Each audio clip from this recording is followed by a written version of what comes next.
The feeling of drifting a car sideways, it is the ultimate form of car control. It's the calm before the storm, and it's about to go down.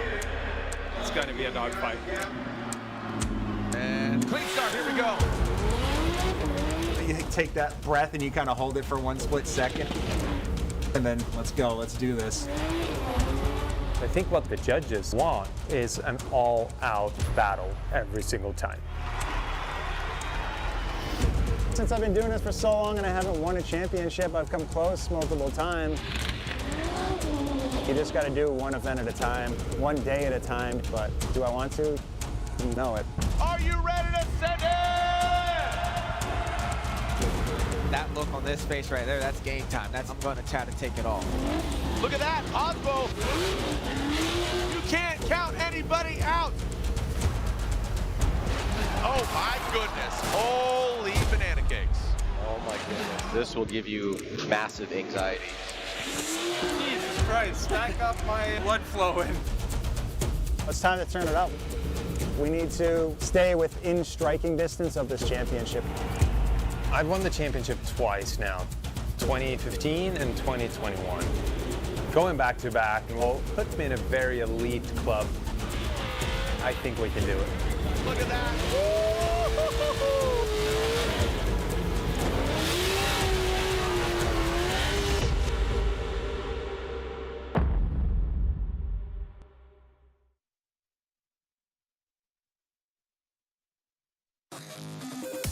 Link is the engine management solution for champions the world over. We know what it takes to win, pushing boundaries, performing under pressure, and having the best people on your team. Our tech support are performance specialists, available 24 hours and ready to talk one-on-one about your winning formula. Link ECU, the performance, reliability, and power to get to the podium.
GT Radio.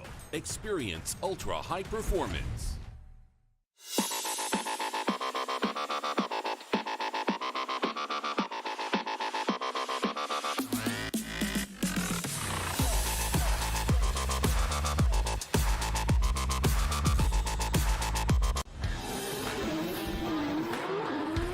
We all know Royal Purple for their exceptional motor oil. They keep my 1,000 horsepower drift car going year-round. And they have an exceptional array of products that help keep your engine's fuel system running clean, powerful, and cool. Royal Purple Max Atomizer cleans fuel injectors to restore maximum flow and get back that fuel economy we all want. Max Clean is a state-of-the-art performance fuel system cleaner that deeply penetrates deposits in your fuel system. Max Clean cleans more parts in your engine and cleans them better. Royal Purple Max Boost is a high-performance octane booster and fuel treatment that helps increase the octane of your fuel. For real. Max Boost is an energy drink for your engine. Purple Ice reduces engine coolant temperatures. It helps prevent overheating and extends the life of your water pump. 4 Ways Purple can help your engine. Royal Purple Performance Products. Find them at an auto parts dealer near you. Formula Drift is brought to you by Link ECU.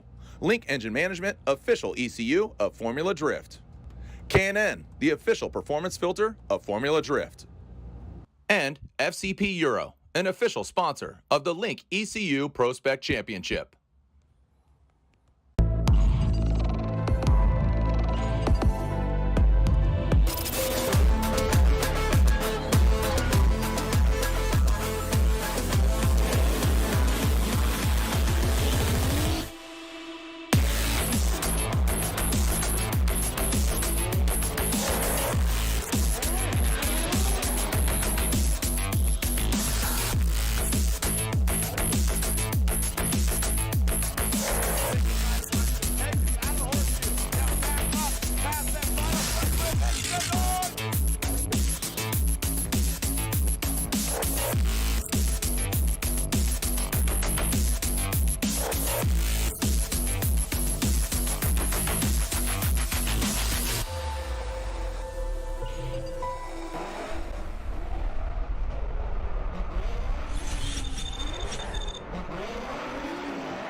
Welcome out, everybody. I was just talking to Larry Chen, famed photographer, and his team. He says, man, this is the most beautiful track we go to. First time coming out here. The sun is high in the sky. It's actually heating up considerably, but it's going to be right in our faces. But an exciting day here. Thank you so much for joining us out here. This is round 4, the final round of the Link Engine Management ProSpec Championship. And that means tonight, today, before dinner time, we'll find out who has the biggest trophy of them all in our 2022 Link Engine Management ProSpec Championship. Thank you guys and gals for joining us out here. And of course, tomorrow we have round 7 of the Formula Drift Pro Championship. This is the Type S Elevated presented by AutoZone. So if you could please stand and remove your hats for our national anthem, and then you'll meet our top 16 drivers who are here for the final round of the championship. I'm Jared Deanna. Ryan Lontaine will be by my side. But again, please stand, remove your hats for our national anthem.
All right, there it is, the national anthem. We are getting pumped up here for the final round of the Link Engine Management ProSpec Championship. Now it's time to introduce you to our top 16 drivers. You can see them down there lined up, getting ready to rip here down on that final outside zone, approaching that finish line. So a beautiful day here at a brand new venue for Formula Drift action just outside of Salt Lake City, Utah. Are you ready to meet your top 16 drivers? Make some noise.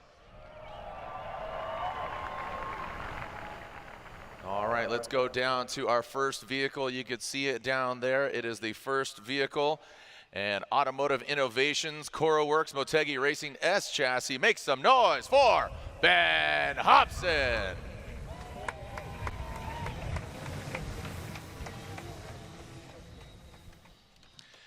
Next up, you see the bright orange vehicle winner at round 1 in Orlando. This gentleman from Southern California. He's got a beanie on. It's hot, but he's even hotter. The habanero pepper, that is Mr. Andrew Hateley.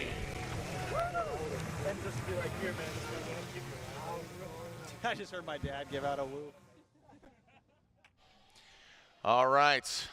He made St. Louis proud in the St. Louis round of the Link Engine Management ProSpec Championship round 3, our previous round, the Fuel Lab S chassis from STL. That's St. Louis. It is D-Mads Derek Madison.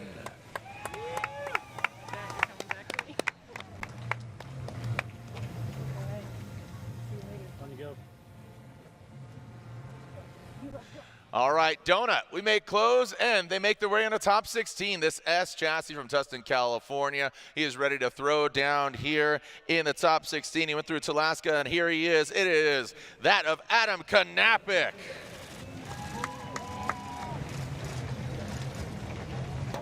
Oh my God, I just hit my phone. I'm so sorry. A gentleman in the hunt for the championship, 6 points behind our leader in that Pedal Commander S chassis on field suspension. Got a little lucky in that final battle after one more time. Here is biker, skater, drifter. That is Evan Bogovich.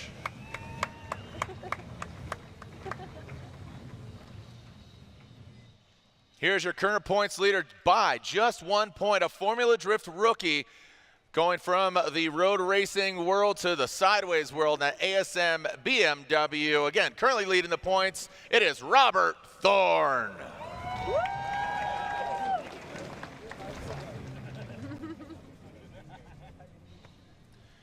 All right, this gentleman coming to us from Minnesota. It does matter because he is in the building. Make some noise for the S chassis. That is Austin Matta.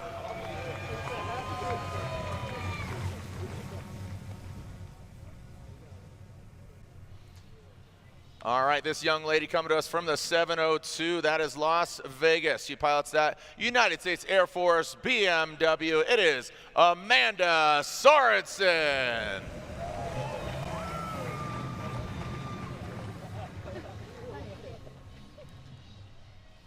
Next up, right behind him, coming to us from the East Coast, got the Drift HQ, Mr. Never Settle. He is your back-to-back and defending ProSpec champion. Can he make it 3 in a row? Again, sitting in second. He's going to fight tooth and nail. Make some noise for Dmitry Brutskiy.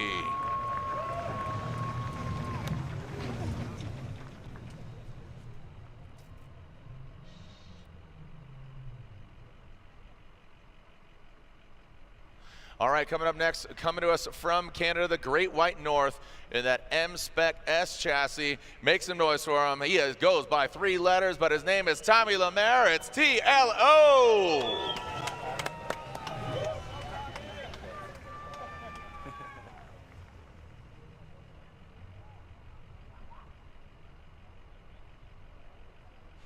All right, coming on down the line, another gentleman coming to us from Las Vegas. It's great-looking BMW TNVC Coro Works. He is about to make some noise on track and off track. Make some noise for him. It is Blake Olsen.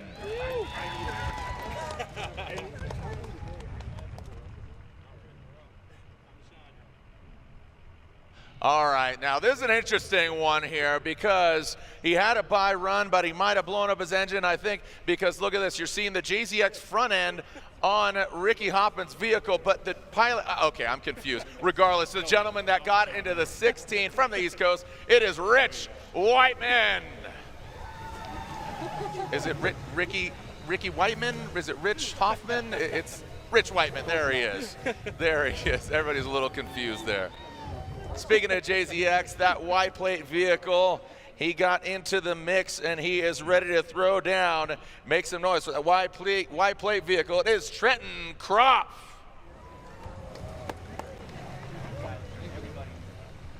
A complete car. Next up, this gentleman is our #1 qualifier, and he says, hey, thankfully, he had that buy run. He got a new trans in it. He's ready to throw down. He is your #1 qualifier. Had a buy run. His first battle here in Utah will be against Austin Matta. Make some noise for the M-Spec driver. That is Casey Kohl. Let's go. Woo!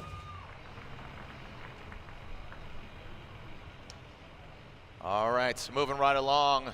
coming to us from Pocatello, Idaho, in that S chassis. He is down to throw down. He's going against, well, he might have a bye run because he's going against Whiteman, so he might get the fast pass into the 8. Make some noise for Rudy Hansen.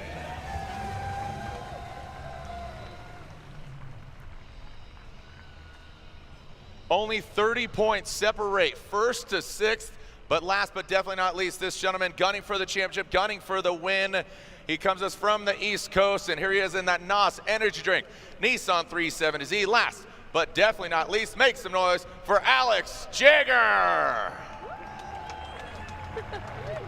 Alex is ready to do performance on track, but also he has a performance down there on track right now.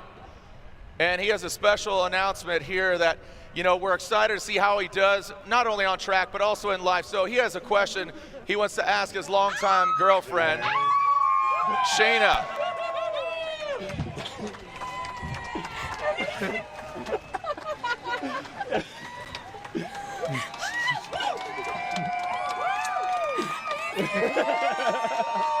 I think you know what he asked him. Getting down on one knee, and there it is. I assume she said yes. Congratulations to Alex Jagger and his now fiancee, Shayna, soon to be Shayna Jagger. Thank you so much for letting us be part of that history right there. Congratulations, Alex and Shayna.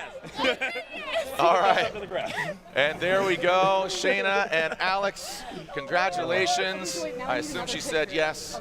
And are you ready to send it, Utah? Make some noise for our top 16 competitors here at round 4, the final round of the Link Engine Management ProSpec Championship. And obviously a special announcement there as Alex and the other 15 drivers. Again, a beautiful backdrop here. The sun dancing off of this great track, the fastest track we'll see all season, hitting triple digits, 107, 109 yesterday in qualifying from the pro drivers. Remember, 16 till we find out who holds up the carbon fiber trophy and the overall championship. Who is going to get it? I mean, the scenarios here, just the plot thickens. I mean, Hateley needs to win the event and knocked out, he needs drivers to be knocked out in the 8, and Alex Jagger and Madison need to be knocked out in 4. Madison, same scenario as Hateley. Jagger needs to finish 2nd, but then Thorne and Brutskiy have to be knocked out by grade 8. Everyone else by the final 4. We got Bogovich. Bogovich needs to finish 2nd, but he needs Thorne and Brutskiy to be knocked out ASAP. And then Thorne and Brutskiy, they need to finish ahead of each other. Many different scenarios. The plot will thicken as we advance on and move along throughout the event, but there are the standings and there is the bracket. Notably, on that left-hand side, Robert Thorne and Brutskiy going against each other in the 16.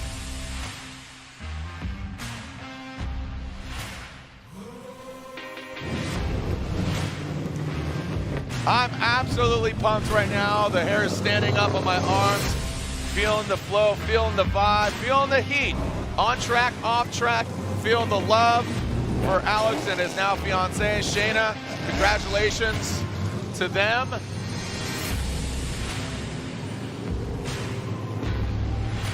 Now get in those cars and let's send it. Hobson, Hateley, Madison, Knapik, Bogovich, Thorne, Matta, Sorensen, Brutskiy, TLO, Olsen, Rich Whiteman, Kropf, Kohl, Rudy Hansen, and Alex Jagger. Top 16 for the final round.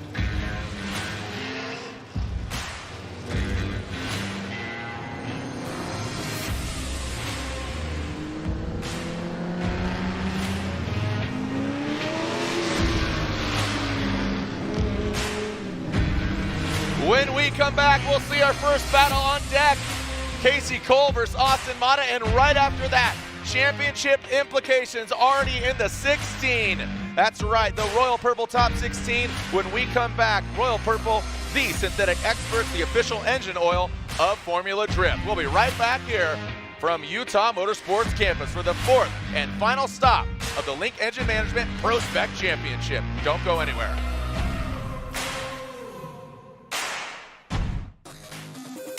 Link is the engine management solution for champions the world over. We know what it takes to win. Pushing boundaries, performing under pressure, and having the best people on your team. Our tech support are performance specialists, available 24 hours and ready to talk one-on-one about your winning formula. Link ECU, the performance, reliability, and power to get to the podium.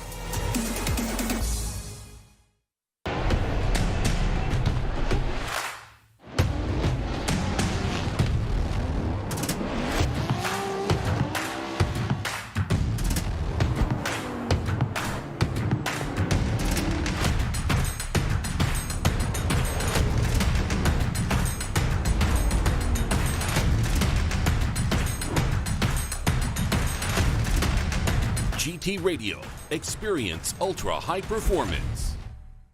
Ain't nowhere to hide. You ain't gotta see me come and keep me on your mind. 'Cause I be on the way. Yeah. You know I be on the way. Man on a mission, I'ma get it. You know I be on the way. Yeah. I'm on the way. On the way.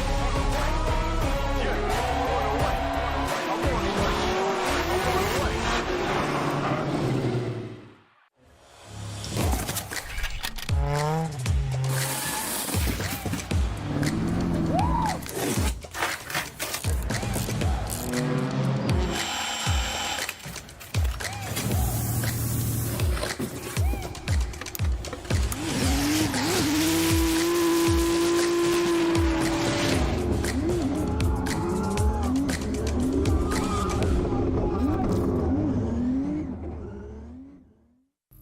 For those who don't settle when others do, who will give everything but won't give up.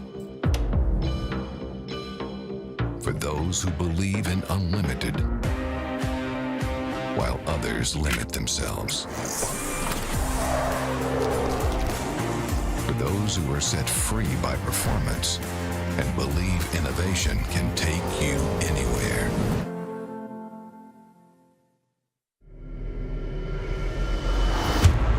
The feeling of drifting a car sideways, it is the ultimate form of car control. It's the calm before the storm, and it's about to go down. It's going to be a dogfight. And clean start, here we go.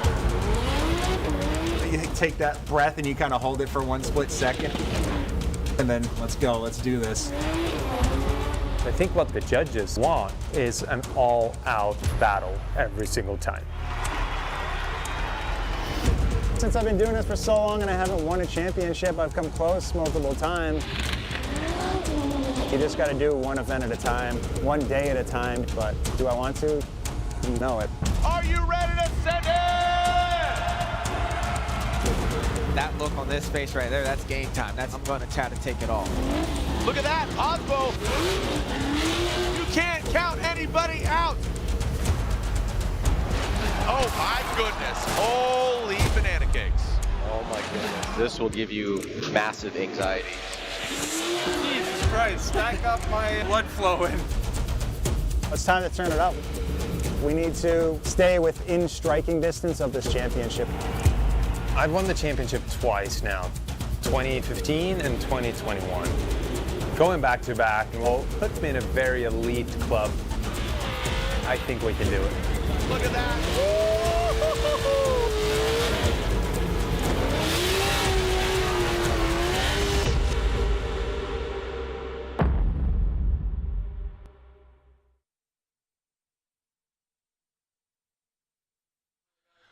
All right, well, there it is. As the stage is set, 16 drivers, well, maybe 16. Rich Whiteman, I assume, with him driving out Ricky Hoffman's car with the front end of his JZX on the front of his S chassis. I'm assuming that Whiteman will be out.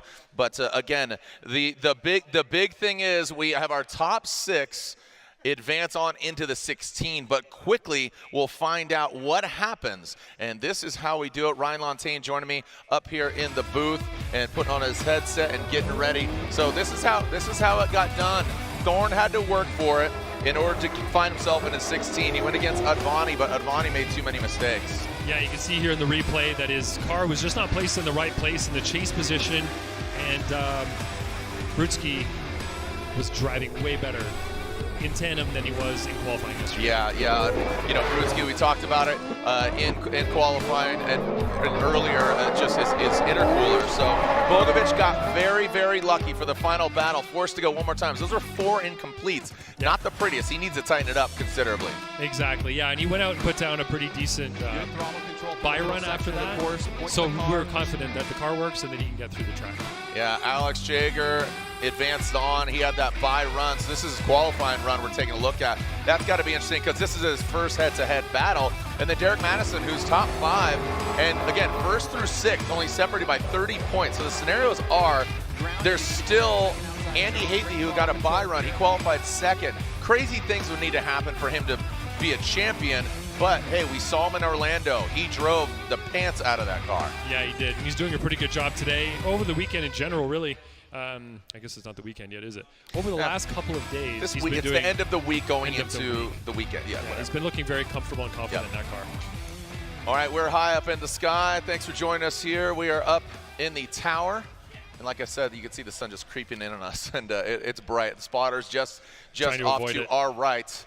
But again, Ryan Lontaine, our judge, alongside that of Chris Yule and Brian Eggert. Those are our other 2 judges over here, and we hear from them just to kind of get some insight if either, you know, Ryan, you go against what Brian and Chris say, or kind of the contrary, giving some insight. So, and there it is. It just bears repeating. There is the top 5, and you can see how tight it is. You know, and this year we did make it available points in qualifying because sometimes it comes down to that one singular point, and it has in years past. But 5 for first, 4 for second, and up till obviously 5th in qualifying. 5, 4, 3, 2, 1.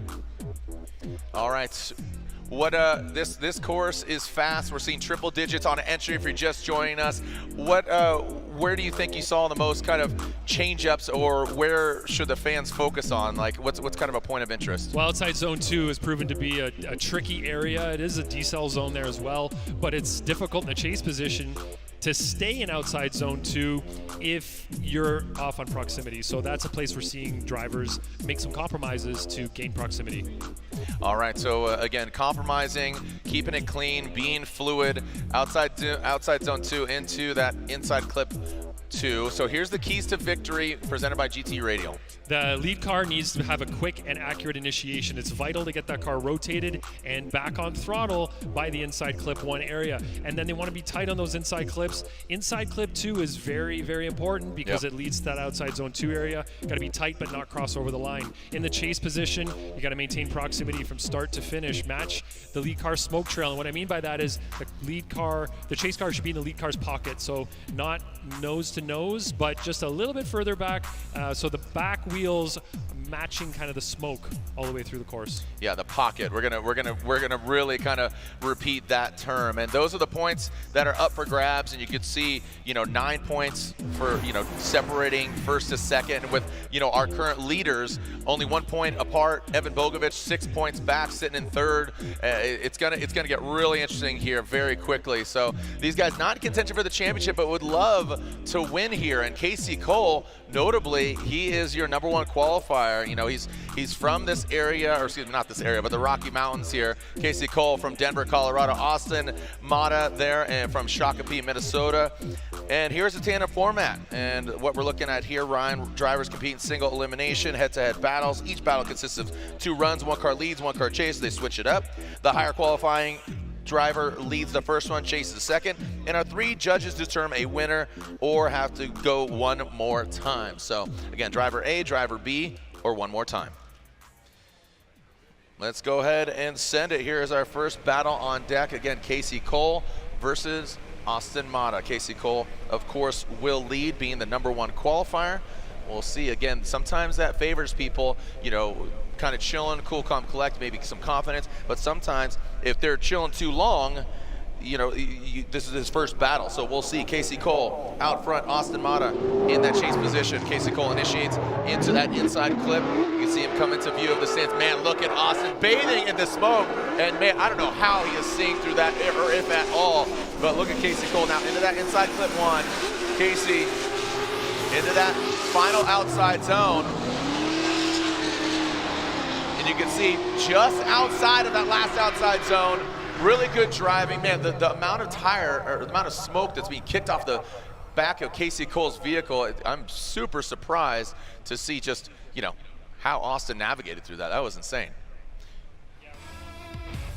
Yeah, I really want to see what happened in the chase position there to Matta as he approached outside zone number 2. It looked like he threw a lot of angle at the car to avoid contact potentially with Kohl, but right there, nice and close. See that right after outside zone 1. Really a lot of control in the car there to maintain drift, not make contact. Pretty impressive driving there to avoid that contact that could have happened and caused some problems for both drivers. But in the lead position there, you can see Kohl, pretty decent line through outside zone 3. Let's look at this from the sky as they go through outside zone 1. Look at that proximity. Just gets a little bit too close, has the bar on the angle to avoid contact, falls off on proximity, doesn't lose drift, keeps it going, but does fall back pretty far from Kohl.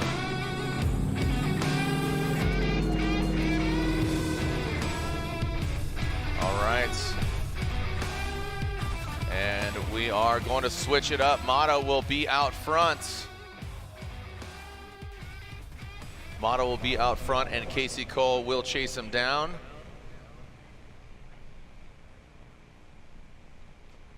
And let's see who comes out on top. The winner of this battle will be going against either Thorne or Brutskiy. One of those gentlemen will lead the championship after that battle.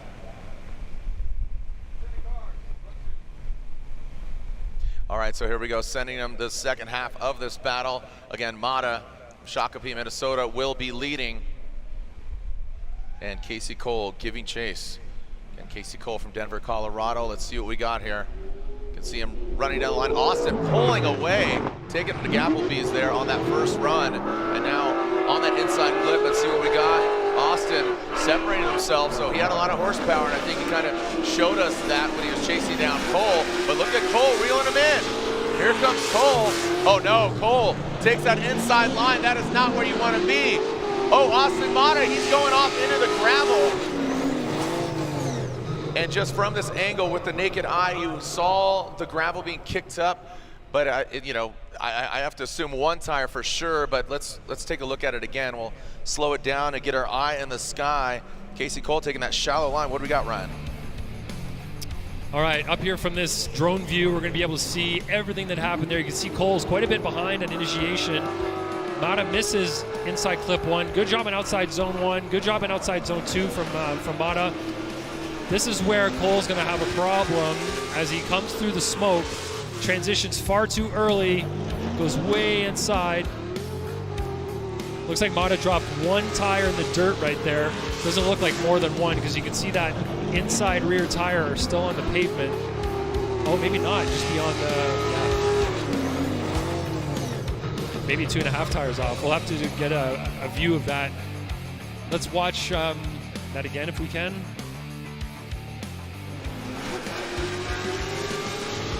Definitely 2 tires there.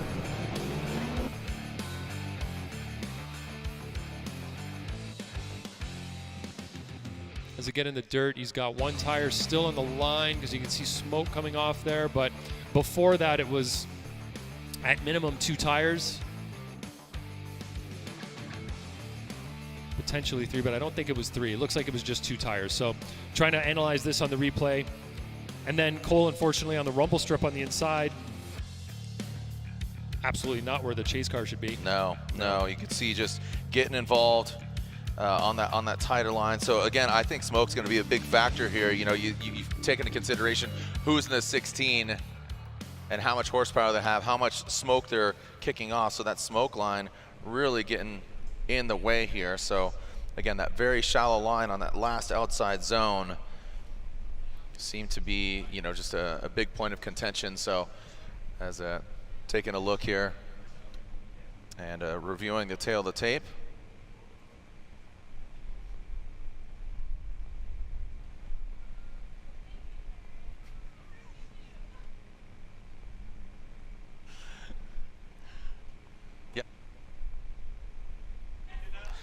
All right, so reviewing this run here, scrutinizing all the different angles, and if you have not already picked up your Formula Drift gear, there it is, the official merchandise, either here in the building or go to shopfd.com.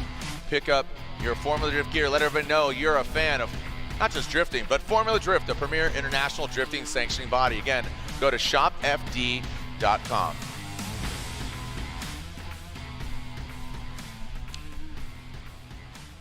Yeah, I mean, it's don't envy these judges. Sometimes they are definitely, you know, it's a tough call. So again, analyzing the runs here, seeing what's going down, and it looks like they are submitting. And again, do we have a, you know, Lontaine, Chris Yule, Brian Egger. Here we go. Slide him left for Kohl, right for Matta. We got one vote for Matta, one for Kohl, and a one more time across the board. So one more time across the board. So Ryan Lontaine, going to you. You sided with Casey Kohl there, and your reasoning. All right. So as again, our judges, and you good? I put in one more time, so it's not going to change the outcome. Because it's split three ways. You put one more time in. I thought I put one more time. That is what I hit on Got the thing, but I was trying to call him anyway. So it was one more time.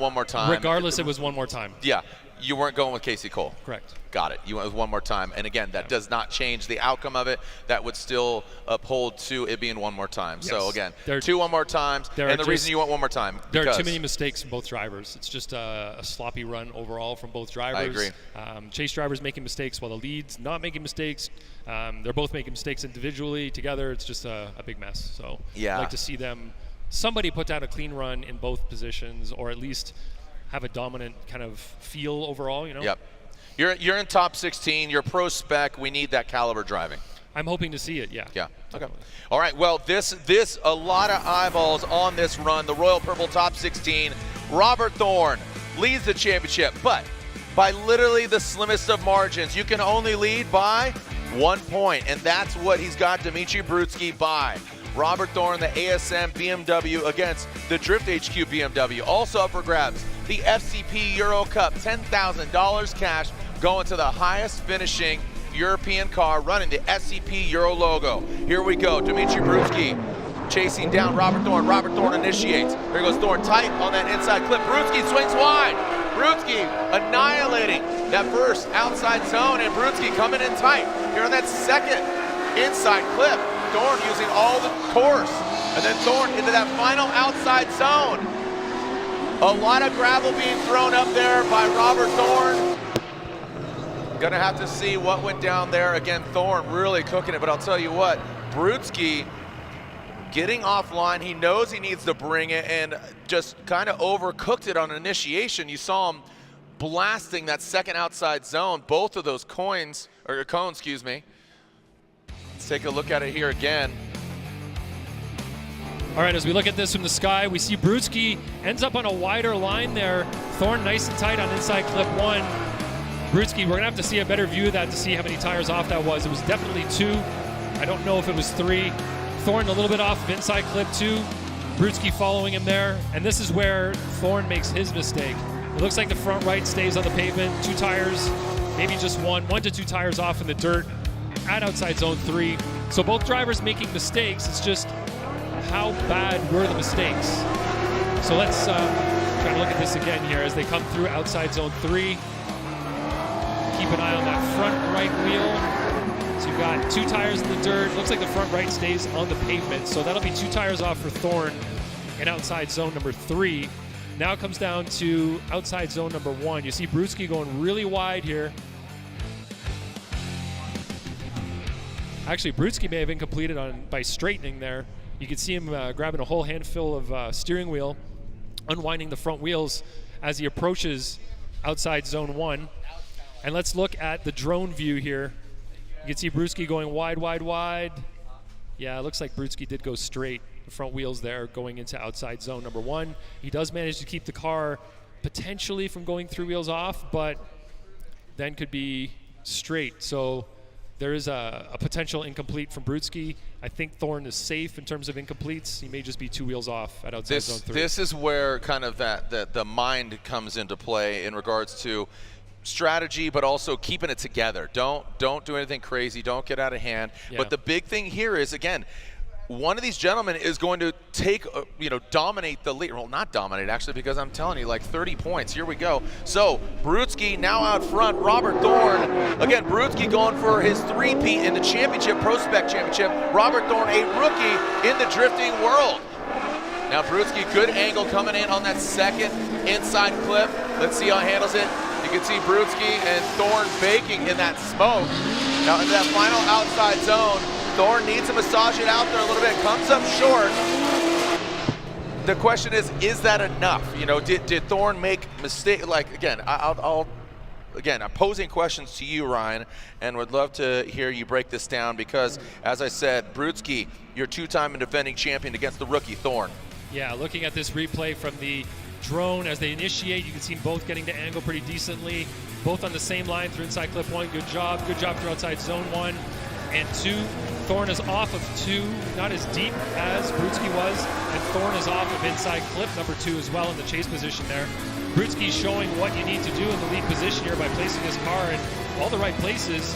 Thorne in the chase just having some trouble placing his car where Brutskiy is placing his, so that's going to be a bit of a detriment there for Thorne for not being able to mimic exactly what Brutskiy's doing in the lead. You can see here through outside zone 3 on a slightly tighter line there, coming through outside zone number 3. All right, I believe your peers over here, Ryan, are requesting a BC Racing Go for Gold side-by-side instant replay. And I think seen one of those in a while. I know, not at all today. I mean, we haven't seen any since St. Louis, so looking forward to seeing if anything comes a little more evident to the eyeballs of you as a judge. Again, this is, I can understand why you really kind of want to scrutinize this. Not that you wouldn't any other battles, but it is close, and neither of them were absolutely flawless. But we're splitting hairs here. Here we go. So you can see on the left that is Thorne leading. On the right, that's Brutskiy leading. All right. So one eyeball on each screen, everyone. As they come into inside clip 1, this is where it falls apart for Brutskiy in the chase position. Car goes straight, and then 2 tires off minimum there in outside zone 1. As they go to outside zone 2, neither one in the chase position is doing a good job, but the lead drivers are both doing pretty well through there. And then as they go to outside zone 3, both of them have, Brutskiy's pretty much online. Thorne goes offline there, 2 tires off in the dirt. So, yeah, that's pretty telling, though, to do that side-by-side. Yeah. Pretty helpful. Yeah, that is definitely helping, and just using all the aids. Look at this backdrop here. Again, Thorne comes into this round with 1-point lead. And here we go. Let's go ahead. The verdicts are in, so we have, and here we go. Who is going to hold on to that lead? Slide him left for Thorne, right for Brutskiy. That's 2 votes for Thorne. Brutskiy is knocked out. Brutskiy is knocked out.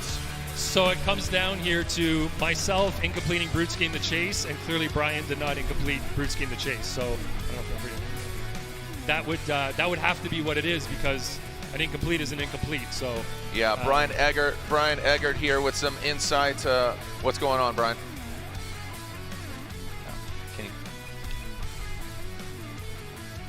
Dust. Okay. There you go. I couldn't 100% see that a 3rd wheel went over the lines, so I just went ahead and assumed he did the 2 that I could clearly see. Here, let's slide over here real quick. Just want to make sure. I couldn't 100% see that he dropped the 3rd tire over the line based on the camera view, so I went with 2. And then the same thing happened with the other driver, Thorne, at outer zone 3, where he dropped 2 tires and it wasn't 3. So I kind of give both of them, based on their mistakes they made around that run, about the same. When it flipped around, Dimitri did a little bit better in his lead while Thorne was chasing him, so I gave him the win on that one. The other drivers, the other judges didn't see it that way, so it's the way it is. Thank you so much for the insight from Brian Eggert.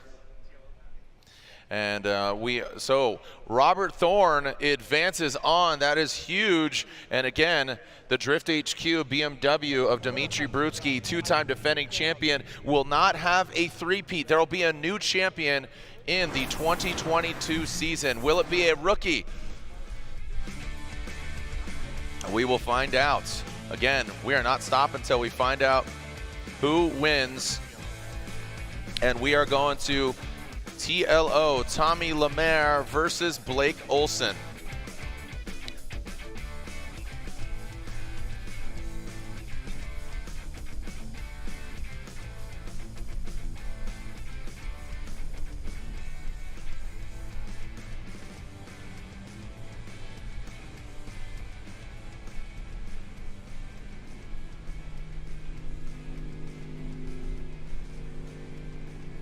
All right, so as we are going to the TLO Blake Olsen battle, Tommy Lemaire versus Blake Olsen, coming to us from Las Vegas, Canada versus Vegas, BMW versus S-Chassis. All right, so coming down the pipe through that start chicane, here comes TLO and that M-Spec vehicle. Now past that first inside clip, let's see how they handle that first outside zone into the second. Blake needs to gain some ground here at TLO. Good angle from TLO. Blake goes past it. He needs to catch him here. Got not a race, but Blake overcooks it. And a lot of gravel, a lot of dust being thrown up there. Jared, that looked like 3 tires off from Blake in the chase. We're gonna have to see the replay, but I was trying to watch the drone footage, and it looked like he may have gone 3 wheels off as he was entering outside zone 3. But let's look at it from the start. As TLO initiates, gets to angle, Olsen's a few car lengths back. Good job mimicking line. Doesn't go to outside zone 1 though. TLO just barely gets to 1. Does a good job on 2. Coming to inside clip 2. TLO pretty tight on that. Olsen does a good job, but quite a bit behind him. Right there, looks like 1, 2, 3 tires off. The 4th just barely hung on to the track. So I would have to think that's 3 wheels off for Blake Olsen in the chase position. And this is what we're talking about, just, you know, keeping it calm, keeping it together. And I think that with Blake knowing he was at a deficit trying to catch up,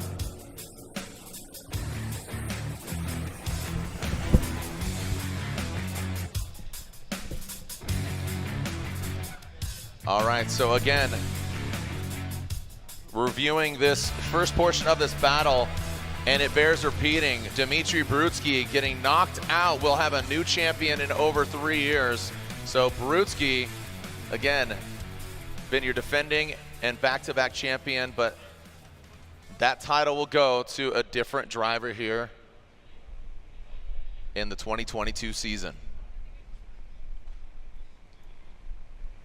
And taking a look at all the different angles here between TLO and Blake Olsen. Seeing what's going on and seeing and reviewing the tail of the tape.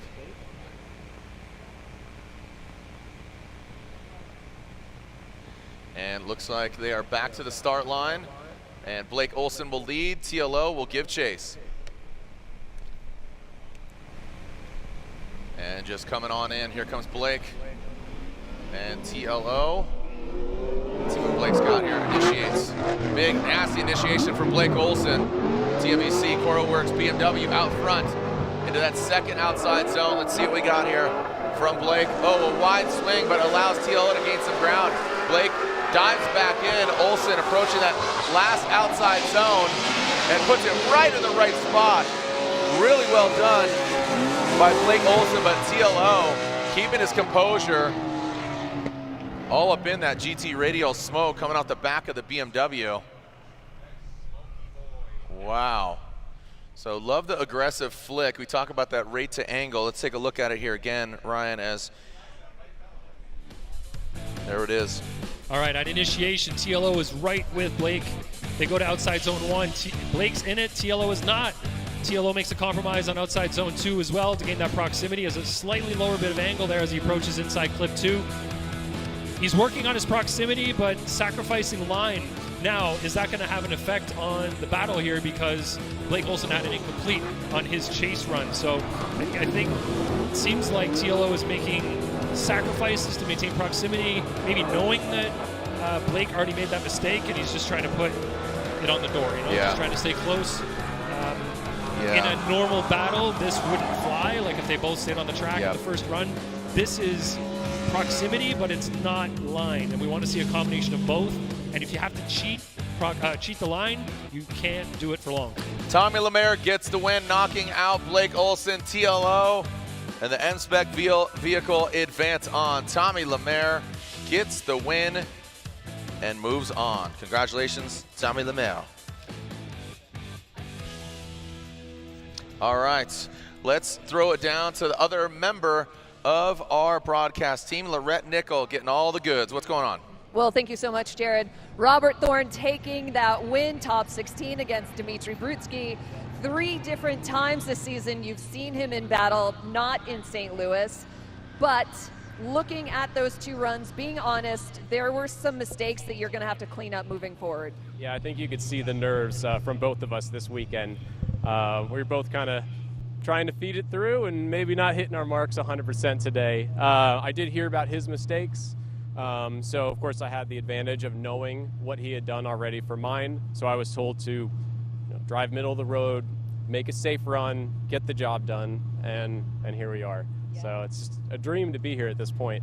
Yeah, absolutely. And if you reflect as a rookie, can you believe this moment and where you are right now? No, it's crazy. Yeah, never thought we'd get here this year. I mean, it was going to be the learning season. Learning season, meet people, figure out this whole sport, and somehow here we are. So we got 1 checked off the list for today. There's still 4 more that can get us pretty easily. So we'll see where we go. Yeah, and just keep your head down at this point, right? Yep, for sure. Okay, Robert, thank you so much. Guys? Some great insight there from Robert Thorne, as it looks like taking a look at initiation. Let's take a look at the bracket, how it's shaping up. Remember, we still need to find out who Thorne is going against. Our first battle, Kohl and Matta going to it one more time. And I believe we should be seeing just Rudy Hansen on track and not Rich Whiteman going against him. But start him at a young age, got the proper ear protection there on the baby. Nice, hanging loose out there with the kiddos, a family affair out here at round 4. The final round of the Link Engine Management PROSPEC Championship. Look at the baby, judging, watching, look at the baby. Real judgy baby. What's going on, baby? Oh boy, what is this, Lion King? Ha, Serena. See all the land? This is all yours, as far as the eye can see. Rich Whiteman, Rudy Hansen, they are to be next, but like I said, Pennsylvania's own Rich Whiteman, that JZX, if you saw or missed the driver intros, he had the JZX front end on an S chassis of Ricky Hoffman, and that was just to say, like, hey, I'm here. But unfortunately, I think that's a sign that his car is not going to be making. I believe he popped his motor on his bye run that we saw earlier.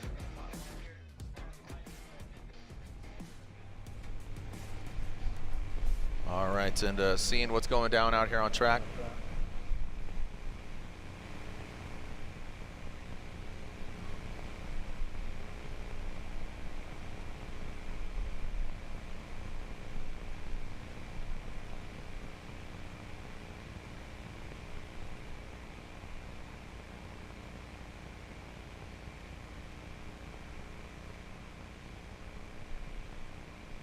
All right, so as we are looking, we are seeing Austin Matta and Casey Kohl.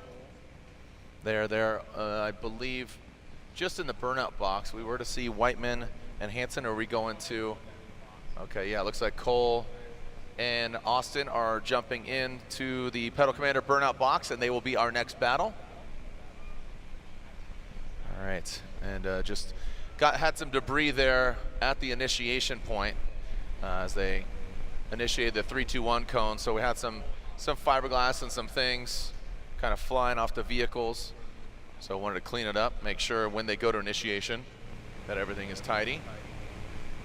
And that's exactly what we're doing. So we're going back and revisiting Casey Kohl, Austin Matta, and we will see who goes against Robert Thorne, our now breaking away a little bit from Dimitri Brutskiy. So again, congratulations for Brutskiy for going so far this championship, showing you consistency is key, but unfortunately, he will not be a three-peat champion. We'll have a new champion here in this 2022 season.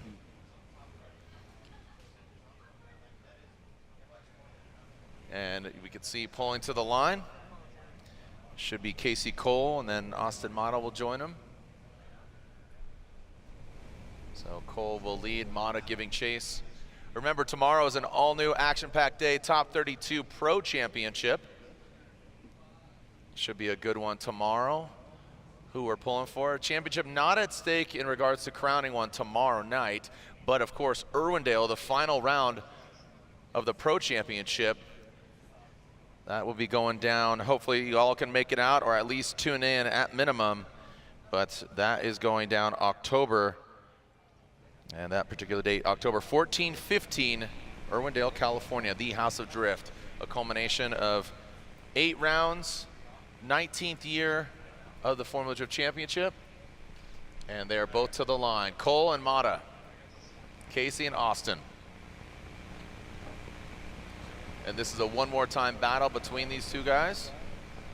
Don't leave it in the judges' hands, tighten it up, make sure it's rip-roaring and ready to go. Just their first battle, they're at this point just a little too sloppy. So tighten it up a little bit, cinch it down, zip tie it, use some race tape, some bubble gum, whatever you gotta do. Here we go, Casey Kohl out front. That M-Spec vehicle, Austin Matta.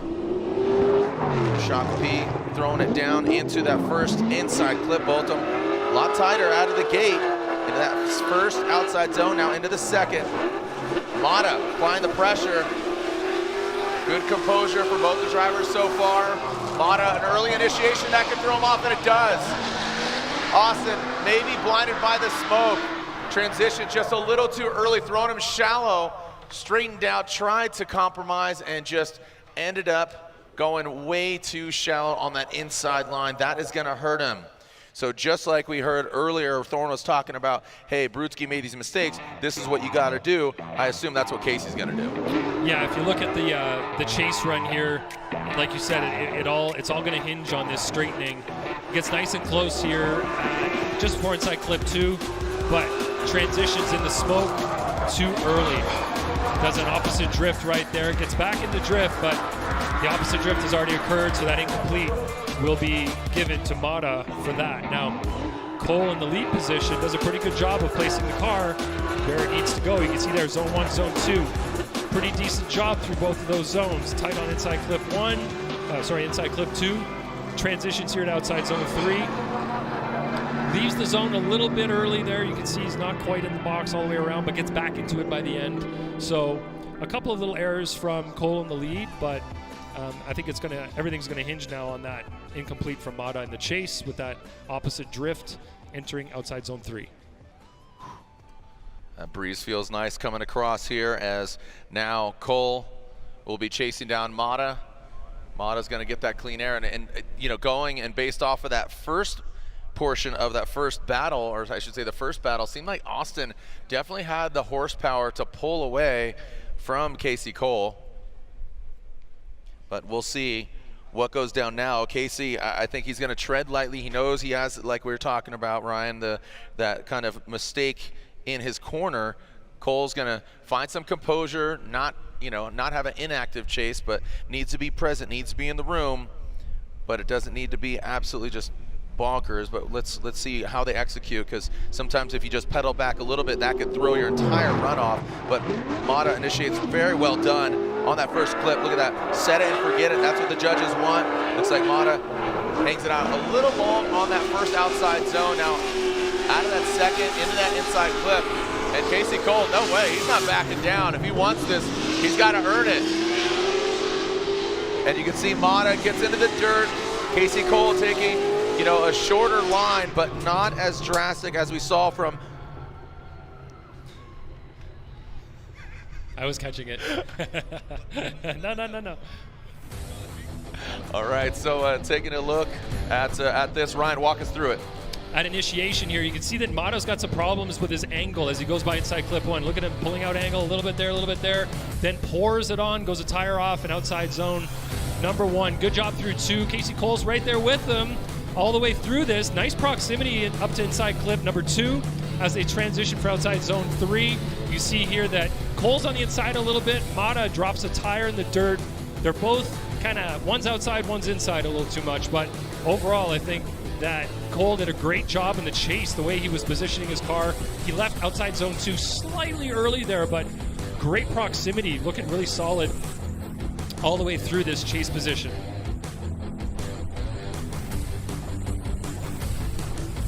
All right, so that battle's over. I think all the judges have their scores in. It should come up pretty quickly here. Results are coming up now. All right, all 3 judges go with Casey Kohl for the win. Casey Kohl will be going on to the grade 8. Everybody in the crowd enjoying the show. Who's that right there? I think we know that guy. All the M-Spec shirts on. Yeah. Devil horns. Good for you. Good for you. That's what you say. I just don't have what Jared has when it comes to. You're like, okay, hi, how are you? Hey there, you're looking good with a shirt on. Thank you for being present. Oh my gosh, you have eyeballs. That's awesome. Yeah. Good for you. Thank you for showing up today. Yeah. We appreciate your patronage. Thanks for coming to my TED Talk. Still a piece of garbage. All right. Did we get the verdict in? I was conversing with Ryan because I know there's a lot going on behind the scenes right now. There's a lot going on. We're waiting to get the results of that so that we can talk about it. Yep. But yeah, there's a lot going on behind the scenes. Did we get a victor? We did. Kohl moved on unanimously. Okay, so Casey Kohl gets the win. Congratulations. Casey Kohl goes against Robert Thorne. That is correct. Still retaining that lead in the championship. This is Rudy Hansen. Mbop, he's pulling up in that S chassis. No, that's Rudy Hansen. But isn't Rich Whiteman going up against him? Rich Whiteman was to go against him, but we understand that, again, Rich Whiteman in the driver intro, you saw the JZX front end on pretty Ricky Hoffman's S chassis. That would imply that the car, and it is, the engine popped. Engine popped. Engine popped. That is a shame, Jared. And Mbop, which is Hansen, so Mpop is more like it for Rich Whiteman. We're being robbed of a battle. I don't like it, but. This is a lay back and listen. Listen to the sounds of the sport, baby. Rudy Hansen.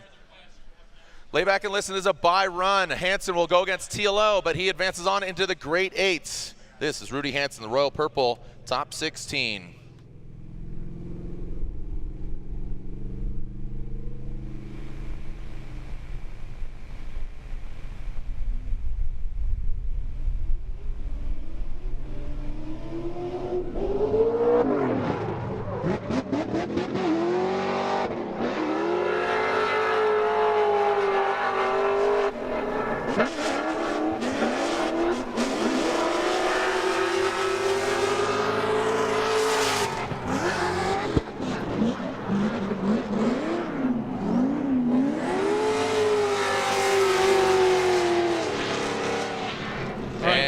Yes, sir. We got an update here as Rudy Hansen takes his bye run. He advances on into the grade 8. So we are halfway through our top 16, but you got some update. I heard about it. We both got debriefed on it. What is going on?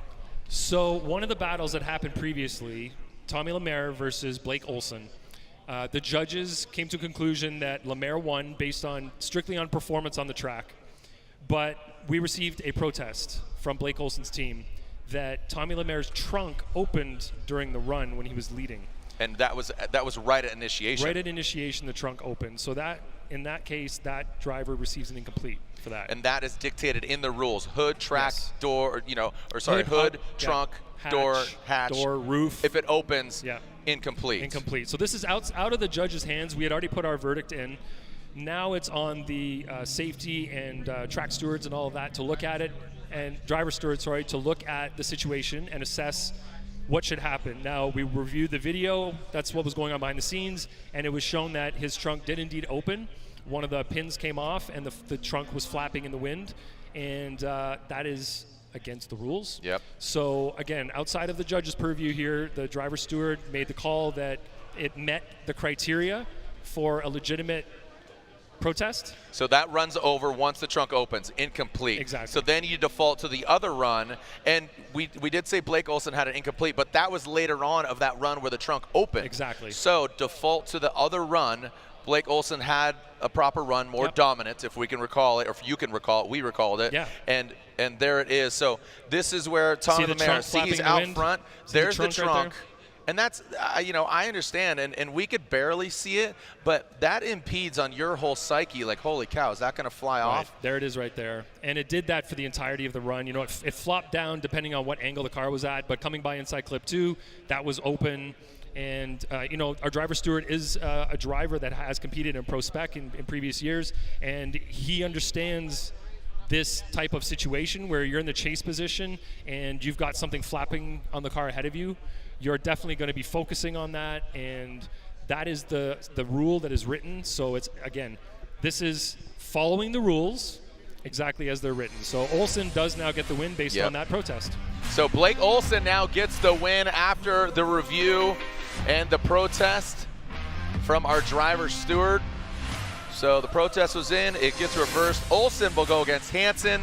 The TNBC Coro Works BMW from Las Vegas gets the win after the protest, the call, and the hammer is dropped. Halfway through our Royal Purple Top 16, 4 drivers already in the TireStacks.com Great 8. So we'll take a short break. When we come back, more drifting action, the Royal Purple Top 16, cleaning up the track because we're ready to attack the other half of the Royal Purple Top 16 from round 4, the final round of Link Engine Management ProSpec Championship here from Utah. Link is the engine management solution for champions the world over. We know what it takes to win. Pushing boundaries, performing under pressure, and having the best people on your team. Our tech support are performance specialists, available 24 hours and ready to talk one-on-one about your winning formula. Link ECU, the performance, reliability, and power to get to the podium. How does one car going wild in the mall help us tell the GR story? You're right. We need more cars.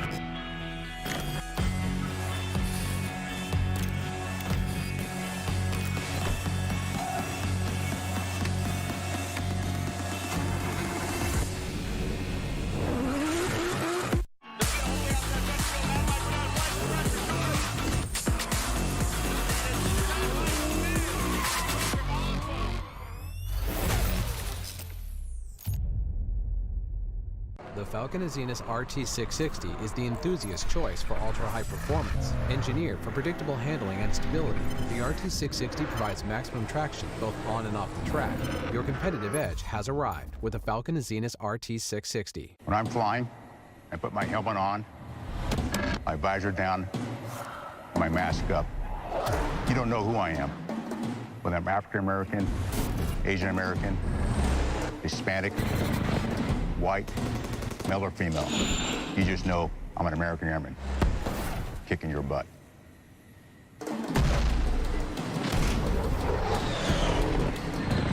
I'm General C.Q. Brown, Jr. Come join us.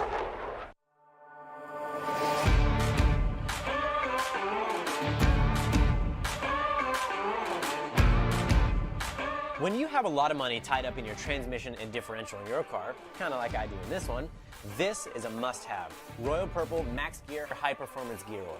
Even under severe squeeze film conditions caused by sudden shock, extreme high loads, or low RPMs, Max Gear helps reduce bearing wear.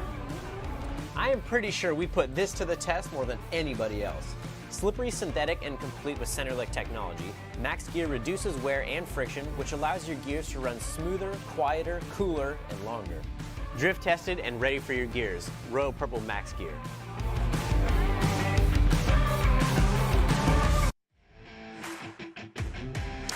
Welcome back. Well, let's finish out this Royal Purple Top 16. And we are seeing cars in the burnout box. Let's go to the other side of the bracket. I am seeing Andy Hateley, who has his first run here on deck. Now, Andy Hateley, like I said, #2 qualifier, the top 3 qualifiers. Both we saw Kohl, Hateley, and Alex Jagger, the newly engaged Alex Jagger. Him and his now fiancée, Shayna. What's that? There was a lot of action in that left side of the bracket, Jared. Yeah, dude. I mean, between the one more times, between the tires off. A protest that was upheld. That was upheld. Yeah, that was a call was reversed. Right, a buy run. We got a lot going on the left side. Yeah, and you know, overall, this track, I think it's, I know, it's pleasing. This track, it's so fast. I like that. There's not points of being bunched up. It's more of just, I mean, what we're seeing is either driver mistake going off. Sure. It's not just like kind of those bunching up sections that we see at, like, say, like Seattle, like, right? Or St. Louis. It's a precision issue at speed, getting the car placed properly. Well said. All right, so this is the FCP Euro Cup, again, after 3 events. Again, up for grabs is $1,000 to FCP Euro each round, but the overall FCP Euro Cup, $10,000, winner takes all for the highest finishing European vehicle that That's runs a lot the of FCP money, Jared. That is a, dude, I'll take that. And the bar tab's on them, I guess. That's what's up. I mean, but when we're done, the bar won't be open. We are in Utah right now. Right, yeah. So the Have to bars wait for are another closed round. when we're done. Yeah. So, all right, here we go. Andy Hateley versus Ben Hobson. Hateley in his BMW. He won in Orlando. Can he do it again here in Utah? Ben Hobson going to chase him down. Hobson went against Zach Farrar, and here comes Hateley. 103 miles an hour. Here we go. Hateley in that first outside zone, the second outside zone. Big angle from Hateley. And this is his first battle of the weekend. Look at Hobson gaining ground. Will that be enough now coming into that last outside zone?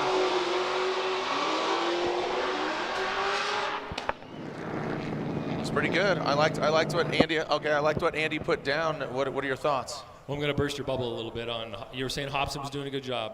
No. He had a whole lot of understeer going outside zone 1. Like handfuls of He did. Hobson did okay going to outside zone 2 to 3. Watch right here as he initiates, gets the car to angle right there. Massive understeer. Didn't see that. Yeah, I know it's hard to see from this angle. Yeah, Absolutely. I got blocked. I was watching the drone, so I saw it live. But yeah, absolutely right there is. And that's why he lost ground, but he gained it. He did so, gain it. Yeah, absolutely. He did a good job. Burst away, Ryan. You're the judge.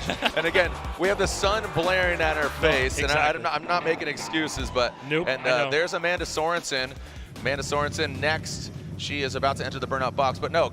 Burst away, man. You don't burst my bubble. No, it's so hard to see from some angles that those things are occurring, you know, and that drone is so vital to giving us the information that we need. But you can absolutely see it there. In the lead position, though, pretty great job from Hateley, I think. You know, he's placing the car in the right areas of the track. Good momentum throughout the track. That angle he threw at outside zone 2 was phenomenal. You did point that out. Yeah. That was big angle. It looked great, and he maintained throughout the course. So that's what you need to do. Now, Hobson. He needs to put down a killer lead run and hope that Hateley makes a mistake behind him that will result in an incomplete to give Hobson the chance to keep going here. Pull it back to the line. That is Amanda Sorensen. She's going against Trenton Kropf.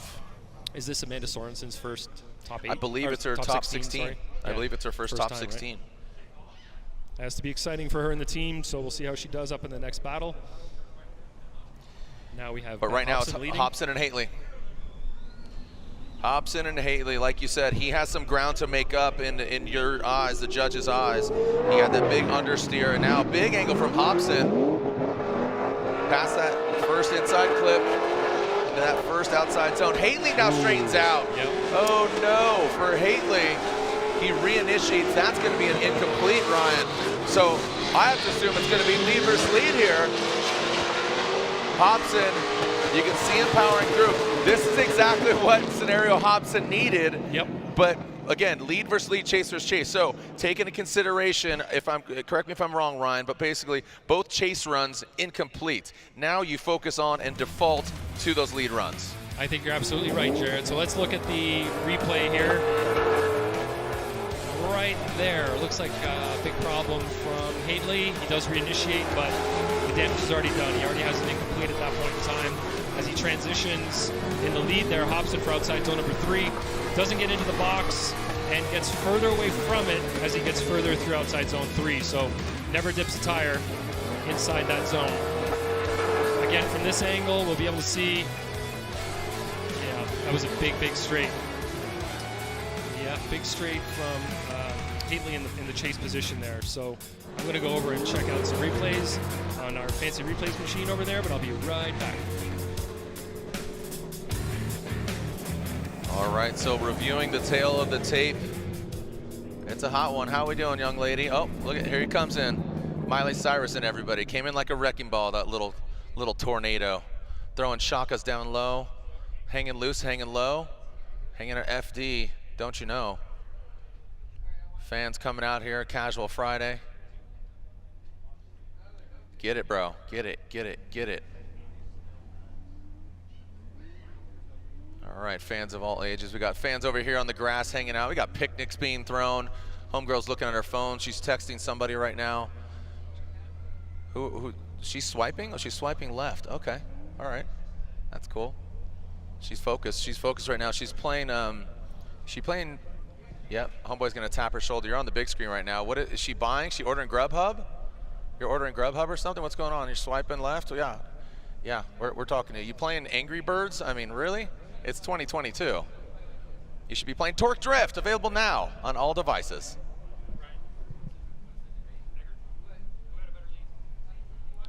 All right, so yeah, that sun is bright, right?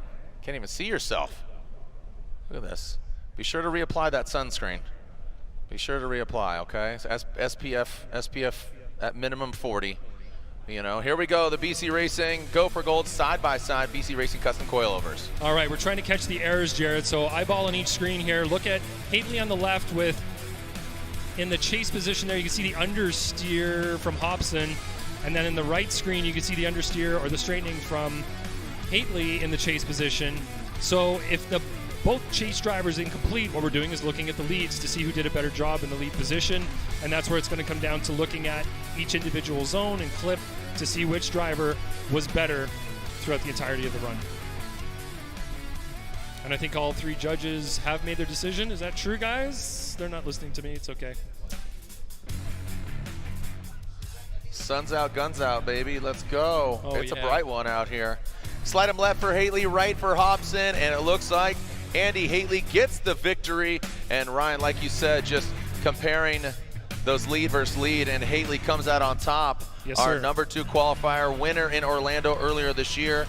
Hateley advances on. What was the deciding factor for you there, Ryan? Well, the big exclamation point on the run was outside zone number 3. Hateley put his right rear tire in the zone all the way around, whereas when you look at Hobson's lead, he was not in the zone at all and got further and further from it as the progress went through the zone. So as he got to the finish line, he was probably about 4 to 5 feet off, and Hateley was in it all the way. So scenarios, you know, as far as top 6, the only one that's been knocked out is the defending champion, Brutskiy. Okay. But Hateley, who is a contender, he's sitting in 6th, but basically he needs to win the event, and he needs, you know, Jagger and Madison knocked out, and of course he needs Thorne and Bogovich knocked out in the Great 8. All right. So some scenarios playing out here. But let's move on to this battle. Amanda Sorensen, her first time here in top 16. Amanda Sorensen, United States Air Force BMW. Let's see her aggressive initiation. Let's see what she's got. Kropf, a little wide swing. Kropf overcooks it, gets into it. And then Amanda Sorensen transitions a bit short on that outside zone 2. Now coming into that second inside clip. Dials it in. Aiming high with that Air Force BMW. Into that final outside zone.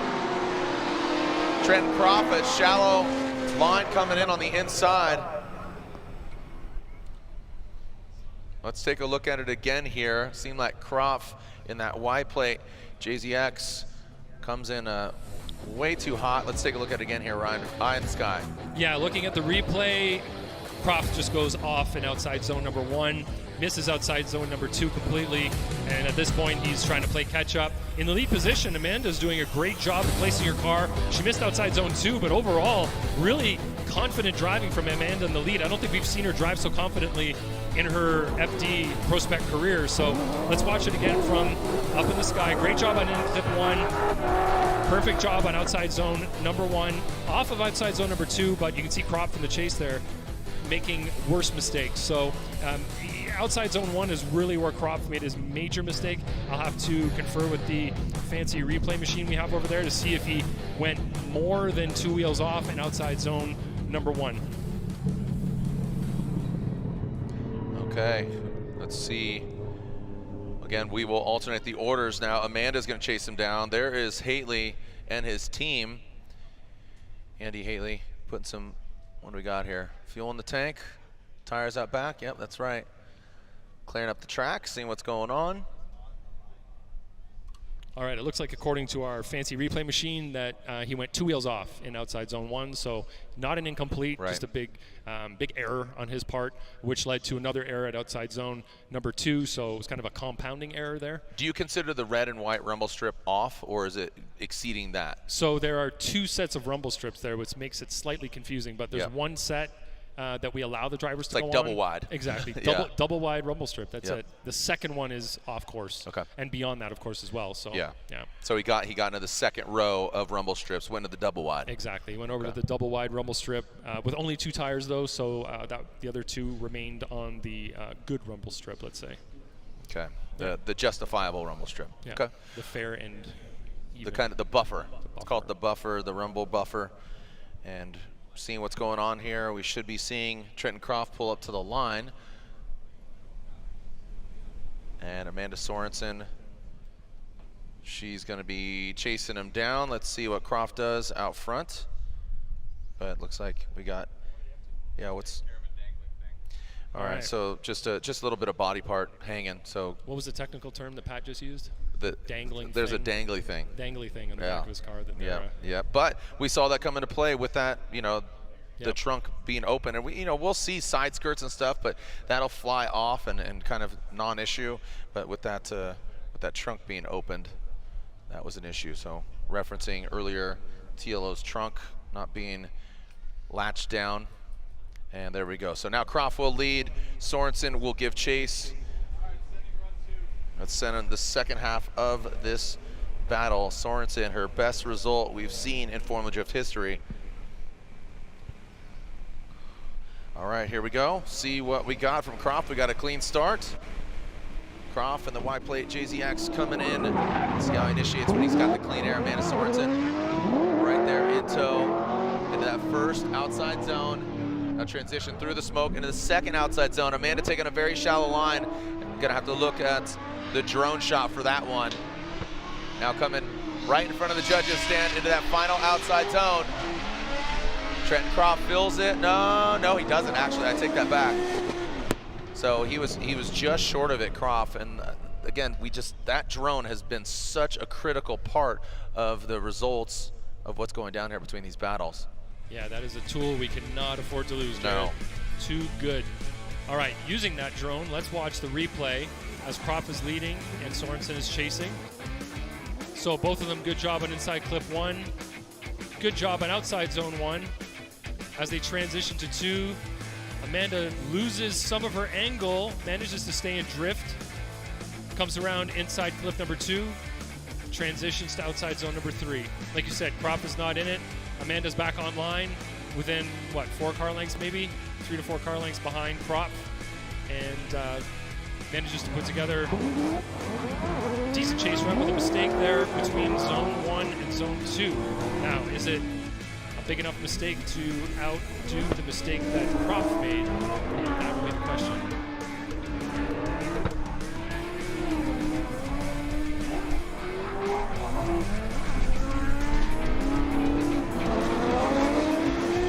So that was the run between Kropf and Amanda Sorensen. It's really analyzing the errors here. Which one made the worst of the errors? Yeah. Kropf was deep in outside zone 1, went 2 tires off, transitioned to outer zone 2, but missed it completely, was on the inside by a lot. And then, there you go, Amanda Sorensen.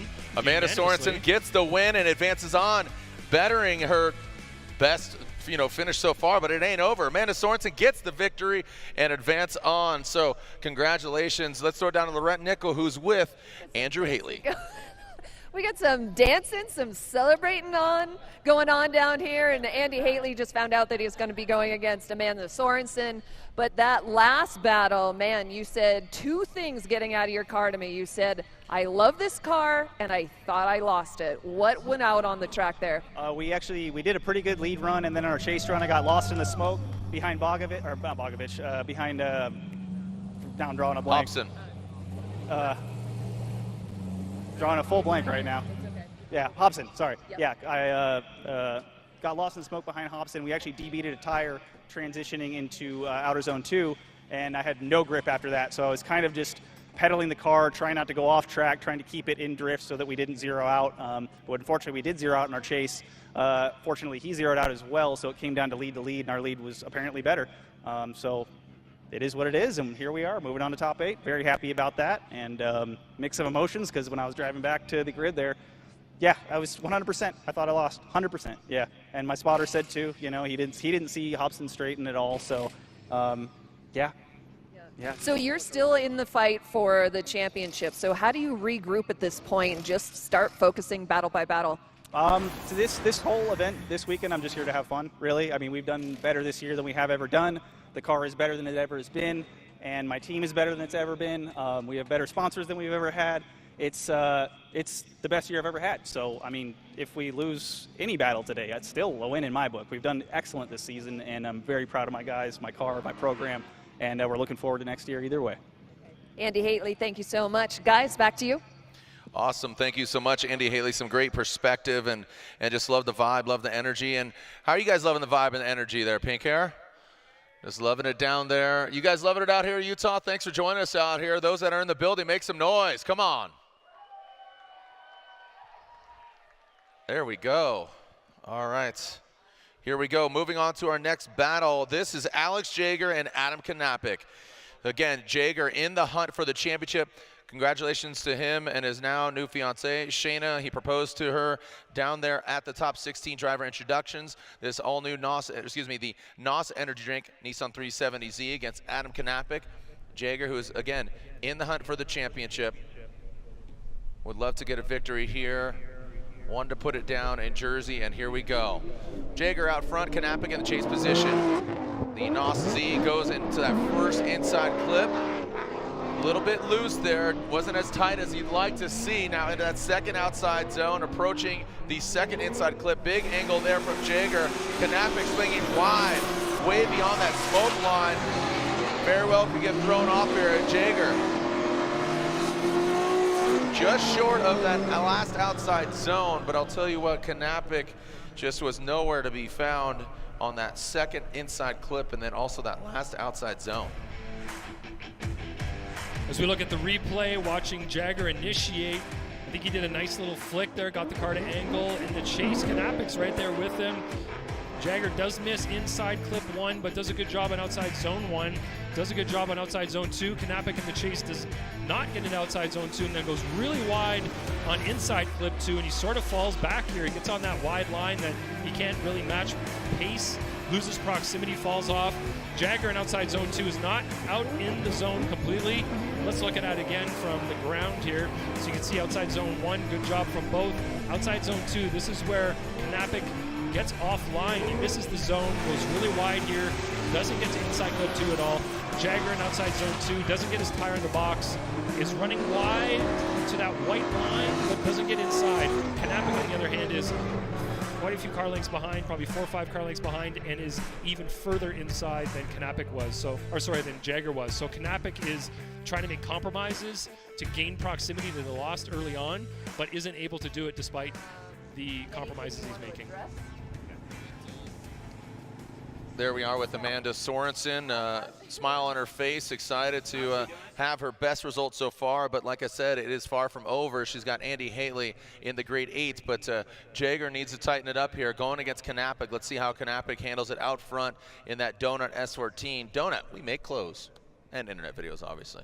All right, so here we go. Knapik out front, Alex Jagger, NOS energy drink, tire stacks, Nissan 370Z. Let's see who's coming out on top, who's going into that grade 8, the TireStacks.com grade 8. In that royal purple top 16. Now coming into that inside clip. Let's see the initiation, good aggressive initiation. You see Jagger take a little bit out of it. Initiated, had to back off. Whoa! Where is Jagger going? Let's rewind that one. What the heck happened there? Well, Jagger straightened up after outside zone number 1 and was on throttle trying to get the car back, I think getting the car sideways again, but he wasn't able to, but he was on throttle, so the car was hooking up and got in front of Knapik there, so that is definitely on Jagger. Knapik was doing his thing up front. Jagger was straight there. Like I said, once these cars are going straight, the amount of grip and traction in them is going to rocket ship you forward of a car that's sideways at speed. Yeah, we talked about the wheel speed, right? When your wheel speed, once that grips up, it's going to blast you out, like you said. 800 or 900 horsepower with grip. Yeah, you're going to definitely rocket ahead of a car that is sideways at that point in time. So I believe that's what occurred. He just got traction, couldn't get the car to break loose again, but didn't want to give up his proximity. So he was on throttle hoping it would break it loose again, and it just didn't happen. So ends up making contact there with Knapik. I believe there was contact. I mean, why else would they be here unless just going off track was enough to scare him? I think he went off track, but he did go off track, but maybe I'm wrong that there was contact that caused it. Maybe he was trying to avoid contact by steering off the track. So we'll get a...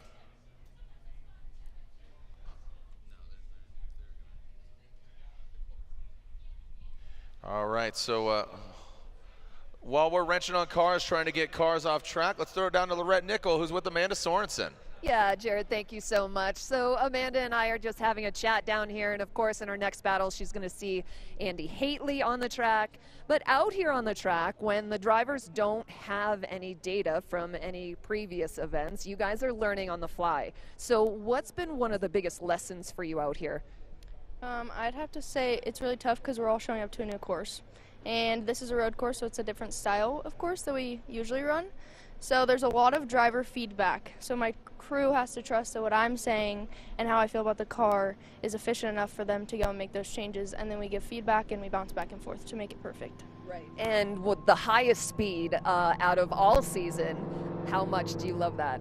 So fun. Like literally when you're going, you're just like fully tapped out, and it's like, okay, let's see how fast I can enter the turn this time. We're around like anywhere from 95 to 100, so it's like so fun. That's like so fun. And are you finding it easy to carry the speed through all the corners? Oh yeah, definitely. Having that much momentum going into the first turn is it makes it easier for the driver to carry it throughout the rest of the course. Okay. Amanda, thank you so much for your time. Guys. Thank you so much, Lorette, and thank you so much, Amanda Sorensen. Just feel the energy from Amanda, and we are seeing Knapik and Alex Jagger and waiting for the results of what's going down here between Jagger and Knapik. I want to take a look at replays and what's going down. All right, Jared, let's have a look at what happened here. We've been watching in our little replay machine, but I want to give everyone a rundown of the occurrences here. So you can see them both at angle right here, but watch Jagger in the chase. He grips up and he's trying to slow himself down to get an angle again, but is just ahead of Knapik, and they end up making contact as Knapik's going in to inside clip number 2. So Knapik's probably doing his thing here. Oh yeah, I'm going to transition my car. There's smoke. I can't see out the passenger window. All of a sudden there's a car in front of him, and he tries to avoid contact, but you can see in the front right after the car stops that they did in fact make contact there, and there was a collision between both cars. In that case, Knapik had nowhere to go. He's got a car passing him on the inside as he's transitioning for outside zone 2 is where he was going to, and then trying to make his line into inside clip number 2. So that has got to be a big surprise for Knapik right there, and I'm sure they'll have a laugh about it later, but I think the judges all have their votes in, so we'll have to see how this plays out. Amanda Sorensen looks very pensive right there, watching her runs perhaps. Yeah, I think reviewing what went wrong, what could you do better, refining the product, refining the run. And that would be a wise approach. So looks like, you know, we're going to get a result here, and unfortunately Alex Jagger the car gripped up. It did something unlike he's seen before. That was really weird. Just coming out of that first outside zone, it straightened out, gripped up, and he rocketed in front of Knapik. And I'm glad that could have been a lot worse, not only for Alex Jagger, but also Knapik. So slide him left for Jagger, right for Knapik. And again, Jagger in the hunt for the championship, but no longer is he. So Knapik gets the win and advances on after, you know, we saw him go through Javi Martinez, and now unfortunately for Alex, he is knocked out. So Knapik gets the win. Savage. So one more battle here in the 16. And we'll have either Derek Madison or Bogovich. And again, we talk about those gentlemen and where they're at in the hunt for the championship. Bogovich was gifted, you know, I would say an advancement, but there you look. So this is how we started. This is not, you know, but Thorne moves on. Brutskiy will settle for 289. Bogovich is ready to go. So Alex Jagger is out. Madison is still in. So Jagger will have 268. Again, all this unofficial as far as the championship goes, but you know, Hateley's still in it. And the big one right now is Madison and Bogovich. So as we saw with Brutskiy and Thorne earlier, right now it's going to pretty much go down to, you know, 1, 2, 3 drivers. So just like that, it'll be Thorne, Hateley, and one of the drivers, Madison or Bogovich. So it's going down to 3 drivers after this battle in contention for the championship. But still up for grabs is, of course, the win here in Utah. Derek Madison, Evan Bogovich. We saw D-Mads going against Talaska earlier. And we saw Bogovich and Carlos Arrieta. Here we go, sending the first portion of this battle. Now, you know, Bogovich will go first in that Pedal Commander S15. And now coming into the first initiation point of no return. Big, nasty initiation there for Bogovich. A lot of handbrake there. A lot of handbrake. And we got contact, I believe. D-Mads, Derek Madison, he knows he's got to be aggressive, but was that too aggressive? Didn't affect Bogovich too much. Now in that final outside zone. Man, these things sounding wound up. But you know, did you see how much handbrake Bogovich was pulling? I mean, he pulled that thing through the sunroof. I think that it affected Madison more than it did Bogovich. Yeah. In that sense. So we'll have to watch this eye in the sky to see exactly what happened. Keep an eye on the wheels. Doink, doink. There was a lot of handbrake pull there. And then Madison's trying to make up proximity. He gets back on proximity online as Bogovich transitions for outside zone 3 here. He doesn't get into the box. Progressively gets further from the box as he goes towards the finish line. So the decel map in this situation, of course, is at initiation, but drivers are supposed to get back on throttle before inside clip 1. And in this situation, I believe the contact happened just before inside clip 1. So it'll be on us to rewatch the replay here over and over again to see exactly what happened and to make a call on that. All right, so taking a look at different reviewing different angles here.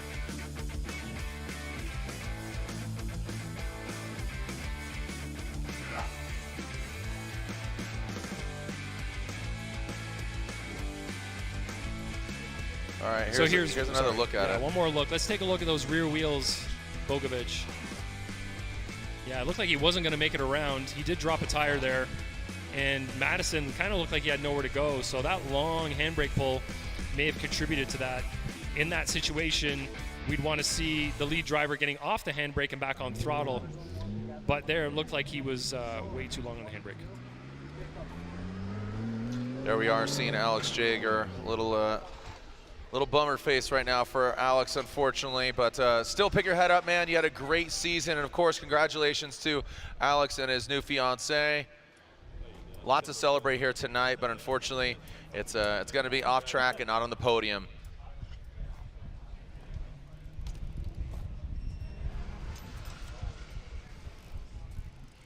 And waiting for the Madison Bogovich kind of review.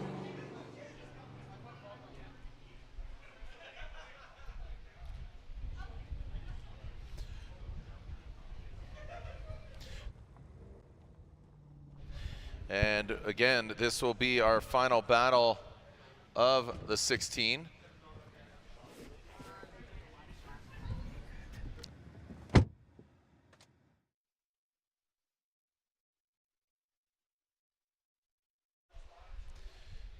All right. Well, while we sort all this out between Madison and Bogovich, you can see Madison's back in the pits. So the reason that we really need to deduce who's at fault is so they can get hands on the car. If Bogovich is at fault, Madison will put hands on his car and be utilized in a competition timeout. If it's not, then you know, obviously he gets a lot of time to work on his vehicle. So let's find out. Let's see who's at fault. So we are finding out that Bogovich is at fault. Link is the engine management solution for champions the world over. We know what it takes to win. Pushing boundaries, performing under pressure, and having the best people on your team. Our tech support are performance specialists, available 24 hours and ready to talk one-on-one about your winning formula. Link ECU, the performance, reliability, and power to get to the podium.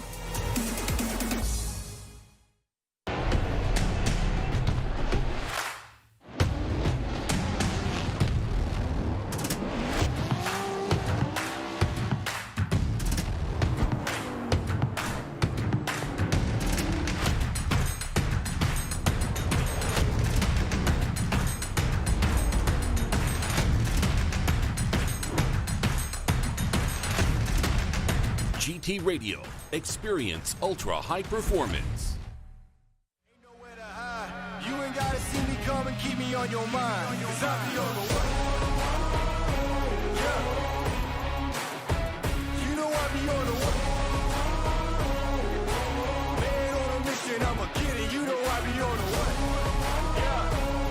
I'm on the way. On the way.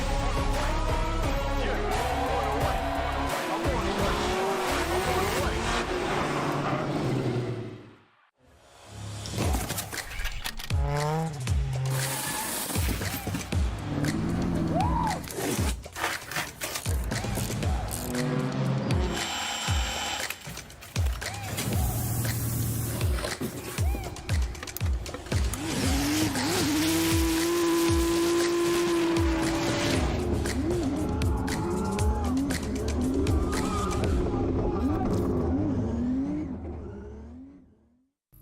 For those who don't settle when others do, who will give everything but won't give up. For those who believe in unlimited, while others limit themselves. For those who are set free by performance and believe innovation can take you anywhere.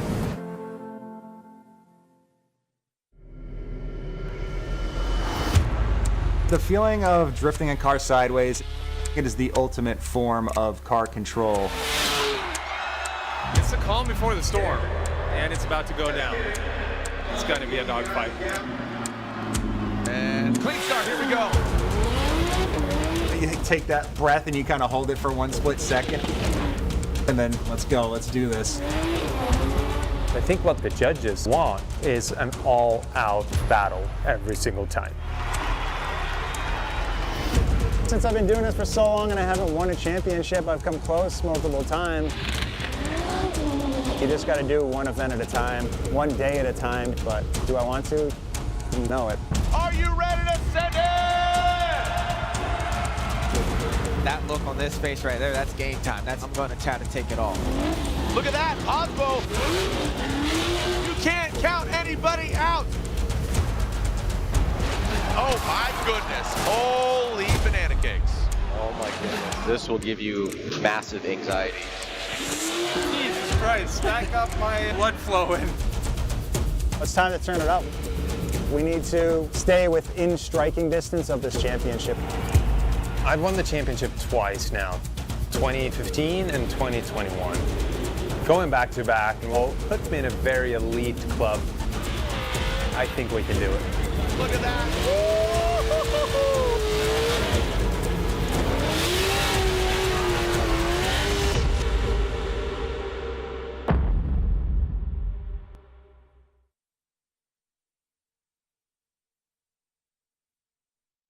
Formula Drift is brought to you by Link ECU, Link Engine Management, official ECU of Formula Drift.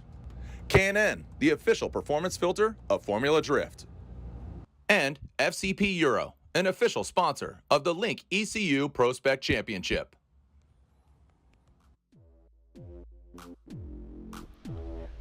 All right, so right now we are seeing the clock ticking down. Now what this is we're looking at Derek Madison's vehicle, but you saw that was above 5 minutes because Bogovich was at fault, meaning that Derek Madison has 10 minutes to work on his car, but does not have to utilize his competition timeout.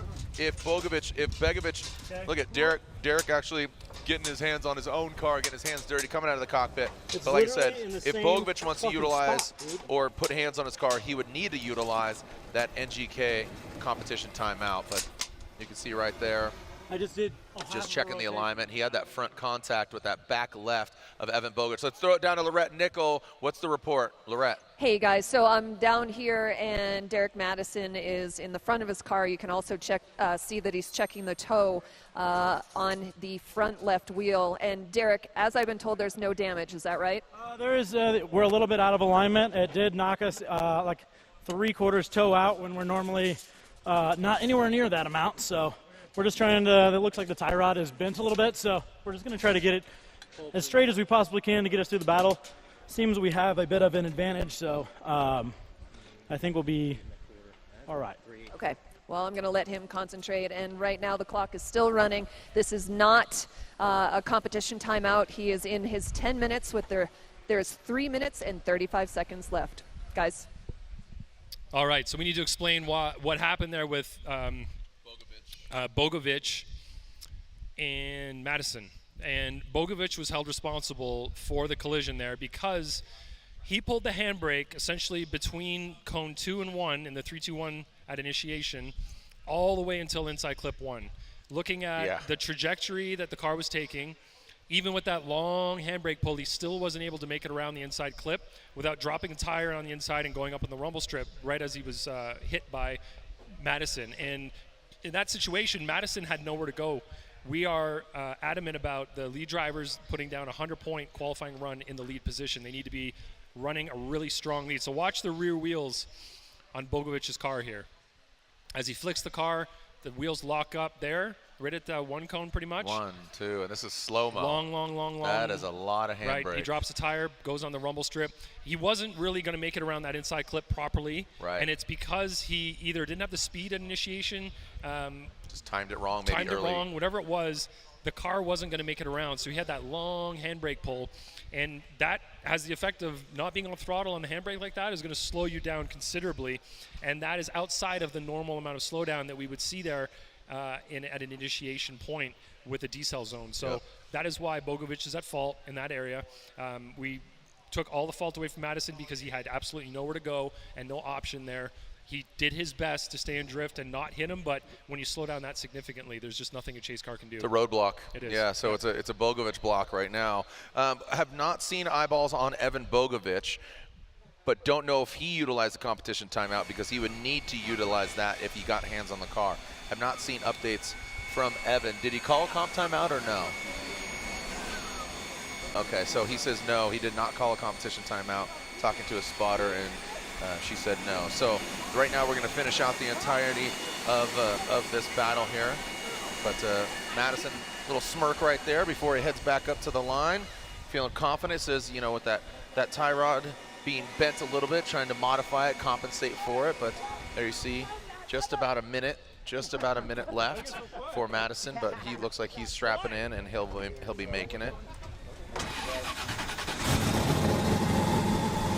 All right, there we go, buttoning it up, make sure hood pins are on. And looks like he is good to go. All right, Madison making his way over there. Our final battle of our grade 8, or excuse me, our 16. Yeah, critical battle here because Madison and Bogovich, both top 5 drivers, but still in it. So, you know, coming into this round, we had 6 drivers in contention for the championship, notably Thorne out front, and Thorne taking out Brutskiy into 16. Speaking of Thorne, there he is. Bogovich and Madison driving around Thorne. He'll be going against Kohl in grade 8. This is our final battle of the Royal Purple Top 16. Royal Purple, the official oil of Formula Drift. I'm ready to run. You ready to run? My man's chilling right here. Look at this. He's got his chain on, just lamping out on the you know, on the grassy knoll up here, just kicking it. That's what's cracking. John Deere right here. This guy. Hey, what's cracking? More Shakas. Big Shaka fans out here. Big Shaka fans in the Utah. Oh, throwing some horns. There we go. Oh, another baby. Look at the baby. Look at the baby. Just holding up babies all over the place. That's a cute baby. That's cute. Oh, there's a little fluffy baby, getting blocked by that Nate Hamilton hat. There he is. There you go. Oh, look, you got a dog on your head, dog. Yo, dog, I heard you like dogs. That's why we put dogs on your dogs. What's the dog's name? See if I can read your lips. Peanut Butter. Did I get it right? Peanut Butter needs some earmuffs. Well, Austin Miles got his horse on a leash down here. I don't know if you've seen his horse. Look at that thing. Holy cow. Oh, yeah. That thing eats you for breakfast, Ryan. That's a house horse right there. That is a house horse. All right, here we go with the second half of this battle. All joking aside, again, big implications here for the championship. D-Mads, Evan Bogovich, biker, skater, drifter. What do you got, Bogovich? And remember, changing the order. We have seen the first portion of this battle. Now D-Mads will lead. Bogovich giving chase, 98, 100 miles per hour on entry. What do we go? Oh, and Bogovich comes out swinging past. A big mistake there by Bogovich. And D-Mads does need to continue on. If he keeps it where the rubber meets the road, he could get the win and advance on this Fuel Lab S chassis from St. Louis. Enters into that final outside zone. Doesn't get quite all the way out there, but he did just enough. So a big mistake there by Bogovich, having some troubles on initiation. So not only making a mistake and getting into, you know, and throwing up the roadblock, but now throws caution to the wind, or better yet, his Pedal Commander S chassis overcooks it, and looks like unofficially Derek Madison will get the win. Yeah, Evan Bogovich knew he had to throw something out there, get really close, be aggressive, and he ended up being too fast in that area, didn't slow down enough, overshot inside clip 1, went way wide before outside zone, number 1.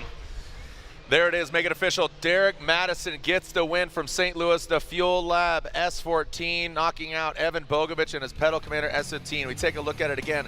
What went wrong, Ryan? We talked about it, but you got to look at this. Ready? Yeah. Whoa, Bogovich was far back there, and he knew he had to come in hot.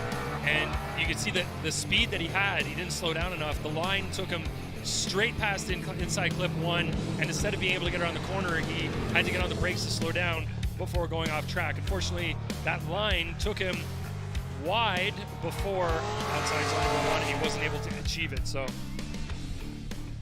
is everybody excited for D-Mads? Look, everybody waving. So the M-Spec fam here cheering him on. So, hey, Ryan Lontaine, update on the championship, update on this round. Tell us all about it. So, our grade 8 has been shaped.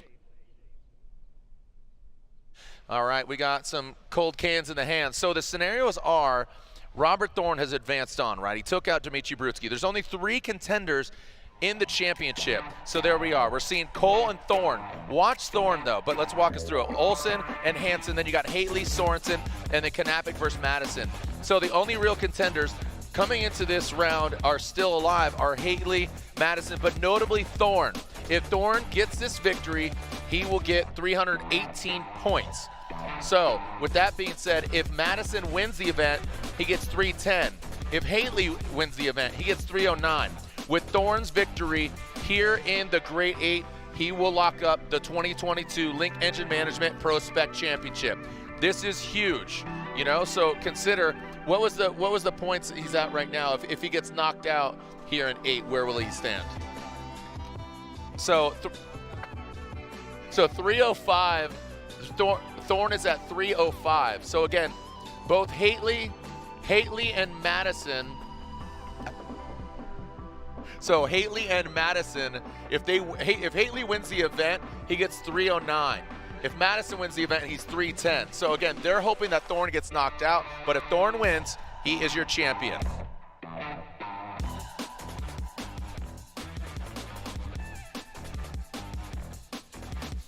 So again, those are the scenarios. Thorne could be in his rookie year of the Link Engine Management ProSpec Formula Gym champion.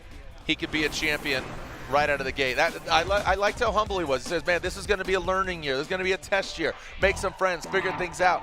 And ASM, you know, Angie Smedegard, you know, Motorsports, you know, hey, and if you're going to be the champ, you got to beat the #1 qualifier. Casey Kohl, the M-Spec vehicle. Here we go. Are we going to see a new champion being crowned in Robert Thorne on his rookie year? Here we go. But right now, Casey Kohl's out front. He gets the fresh air first. Casey Kohl initiates into that first clip. Big swing around that first clip into the first outside zone. Transition to the second. Oh, a correction by Thorne. A correction by Thorne. Now bringing it into that second inside clip. We'll see how drastic or dramatic that was for Thorne. He dives in on the inside. Thorne. Casey Kohl. Oh, and Kohl. Looks like, oh, he did cross the finish line, but man, all right, this is where the drone is really going to come into play. So again, it seemed that Thorne had a little bobble there out of the second outside zone, and also major going into that final outside zone. But was it large enough to be considered incomplete? But walk us through it, Ryan. Yeah, let's have a look here from the drone. You can see Thorne trying to stay close at initiation. He's trying to put on pressure immediately, and he does. There's a bump there. Thorne goes straight, it looks like, after the hit, and then again going to outside zone 2. So Thorne's being aggressive, makes contact with Kohl right at inside clip 1, and then you can see right here Thorne's way inside. He's been thrown off by that early hit that kind of knocked him off course. Kohl right there almost goes straight over the finish line and then goes 4 wheels off beyond the finish line. So right there, there's a hit. Thorne hits Kohl, goes straight. Right there again, goes straight again, transitions, goes into inside clip number 2. As they transition here, watch Kohl as he gets his tire in the box. No, not in the box, but he does get there. Oh boy, he goes real low angle before the finish line there, trying to avoid going off course before the finish line. All right, so check out the proximity. Okay, you got a bobble there from Thorne. Gets nice and close here by inside clip number 2. As they transition, in the smoke is Thorne. Gets lost there and doesn't really know where he is when he ooh boy. You can see Kohl's wheels go straight as he goes over the finish line. This is a bit of a nail biter here, Jared. Got a lot of action. Yeah, this is insane. So again, just regarding the championship, Thorne, that wasn't just the tidiest, you know, so very interesting there for Robert Thorne. But as we said, Casey Kohl, #1 qualifier. Let's see what goes on, and again, I don't think they made contact. I think that I think that he got lost. In clip 1? No, over here, going to inside clip 2. It was in clip 1 where they touched, yeah. And the judge is analyzing to see if, again, who's at fault. Again, this is similar to what we just saw with Bogovich and Madison. So the contact could theoretically, changing things up. So it's not just that easy. So Thorne, you know, as humbly as possible, is just excited about being here. Said it was a learning year, but it was great. Just the way he started the season, where he's at, what's going on with Thorne, just really surprising a lot of people out of the gate. And that ASM team, you see a lot of ASM at the Grid Life events, GLTC notably. You know, Tom O'Gorman, Smedegaard himself, just a talented builder, but it's really great to see a lot of these traditional racers coming into drifting. It's really exciting. Ryan, you coming from the judges, your peers, what's going on? Yeah, we needed to make an assessment of fault for the contact, and we put the fault on Thorne for coming in too aggressively. In the lead position, Kohl was doing what he was supposed to do.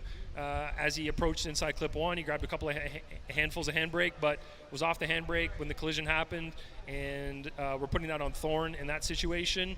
Now, I think I overheard the other judges saying they're going to incomplete Kohl for the finish line because he straightened before the finish line. So we're replaying it here on our fancy behind-the-scenes replay machine. And let's look at the contact again. As you see Thorne coming in, Kohl gets the angle. Thorne initiates a little bit later, and he's coming in. You can see him on the brakes.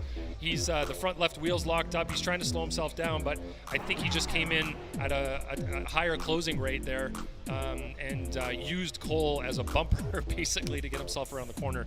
He wanted to be close. Stop. Yeah, he knew that he needed to be close on Kohl from the beginning, And as Kohl soon as he could. did Kohl look like? I mean, we saw, we saw kind of a little decel there, but it wasn't a handbrake pull like we just saw from Bogovich. So very similar scenario to Bogovich, but Bogovich threw up the roadblock. In this case, like you said, that rate to the side of Kohl, pretty interesting. So there we are seeing Kohl go into the pit. So Casey Kohl, #1 qualifier, going against our current points leader and potential champion. Really interesting here, right? If Thorne is knocked out, Madison and Hateley could be champion if they win the event. So, no offense to Thorne, I love drama, man. I'm here for it. Need to win the event. So Blake Olsen, Rudy Hansen, that's who's going up next. Again, Blake Olsen and Rudy Hansen, that's who we got. Again, that reverse call, drama on the left, man. All the drama's on the left. I mean, bottom right, too. I mean, talking about the structure of the... It's drama's all over the place. Save the drama for your mama. As Blake Olsen warming up his tires, but yeah, that was that reverse call. TLO, the trunk opened up, and the call was reversed. TLO won initially, but there we are seeing, and we got a different kind of horsepower there off in the distance. I don't know if you see those ponies over there, but again, Blake Olsen, Rudy Hansen. Rudy Hansen taking out Rich Whiteman earlier, and Whiteman unfortunately not having to do battle because Rich Whiteman took himself out, popped his engine in the bye run. Here we go. The first portion of this battle, Blake Olsen qualifying 13th, Hansen qualifying 12th. So Hansen will lead from Pocatello, Idaho. Let's see how on pace these guys are. 94 miles per hour on initiation. Blake Olsen trying to maintain that proximity. Now Blake Olsen comes out of the smoke. Rudy Hansen, big angle from Hansen. Blake Olsen really tight, look at that. Rudy Hansen, a wide swing on that second inside clip. And Blake massaging in, Hansen into that final outside zone. That drone's gonna be a real indicator on line and pace. Let's take a look at this again, Ryan, from the drone, because I wanna take a look at that second inside clip. What went down there? There's the time clock on the 10-minute for... And that would be on Casey Kohl. Yeah. Yeah, so again, not utilizing the competition timeout because he wasn't at fault. So wiping down that windscreen, I believe that's TLO. Yeah, Tommy Lemaire helping out, cleaning down that windscreen. All right, here's the replay from the sky. In the lead position there, Hansen gets the car to angle, pours on more angle, but misses inside clip 1. Olsen's right there with him. Both doing a good job through outside zone 2. Olsen pours on more angle by inside clip 2, but Hansen misses inside clip 1 and 2.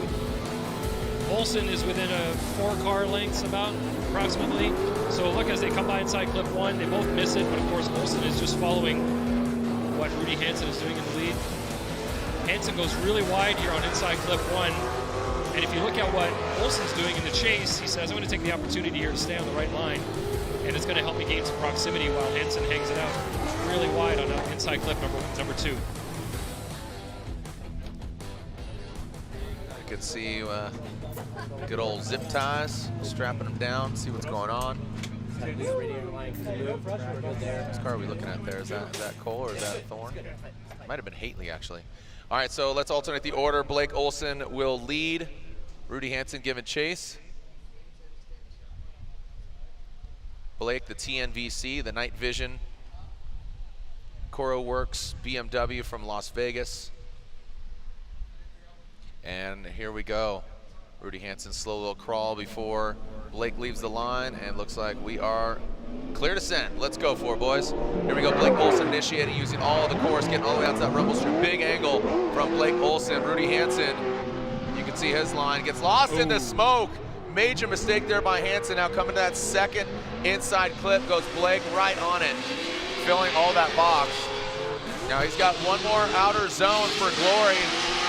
And Blake Olsen, after a very interesting turn of events and an overturn of a call, Blake Olsen, again unofficially, will have the victory here after just a major mistake. Unfortunately, I don't know if Rudy got lost in the smoke or just got kind of gripped up. We saw that gripping of Alex Jagger earlier, but Blake Olsen, nice job on that lead run regardless. Again, qualifying run, pretty good. Yeah, that was a fast, smoky run on throttle. So look at as they get initiated. Rudy in the chase position. Keep an eye on him as he's in the smoke. He just transitioned so early there. Not sure if it was an attempted transition or a loss of drift that he just picks up again. Either way, it's going to be an incomplete for Rudy Hansen, and that's going to allow Blake Olsen to move on here, I believe.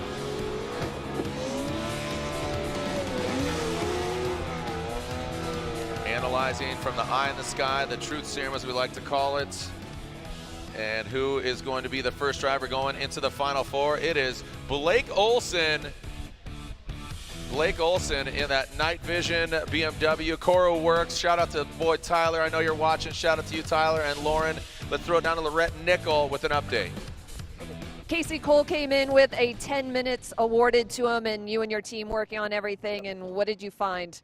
So basically we initiated. They said basically Robert was a little too aggressive, hit me. So it was a pretty good impact. I wanted to make sure that the car isn't hurt in any way, shape, or form. It still felt okay, but you can fatigue things and then they can break later on you and cause you more problems. So if they're going to give me the chance to look at the car, we're going to do that. On top of that, I dropped the wheel after the finish line and went into the rocks. So I had like an entire bag of rocks under my feet and moving around and stuff. I think it's probably better if we didn't have rocks in my car while I'm doing 100 miles an hour. Absolutely. Yeah. I would agree with that. So right now the guys under the roof of under the car checking the tow right now. Is that what they're doing? I think they're just making sure that everything's secure. When rocks go up and in and everywhere at 60, 70 miles an hour, they can knock things loose. So. Yeah. And also #1 qualifier. Congratulations on that. What's working so well with this track in your driving? I got my license on a road course, so I like speed. I like moving fast. And this is actually 8 of the last 11 weekends I've been in my car. So I've just gotten a lot more seat time in the car. And my setup style favors this kind of track. So honestly, I'm just letting the car do what it wants and keeping my right foot floored, and it's working. So. Yeah. All right. Well, Jared Ryan, Casey Kohl just wants to go fast. Kev, how are we doing on that time? We got 3:17 left. Guys.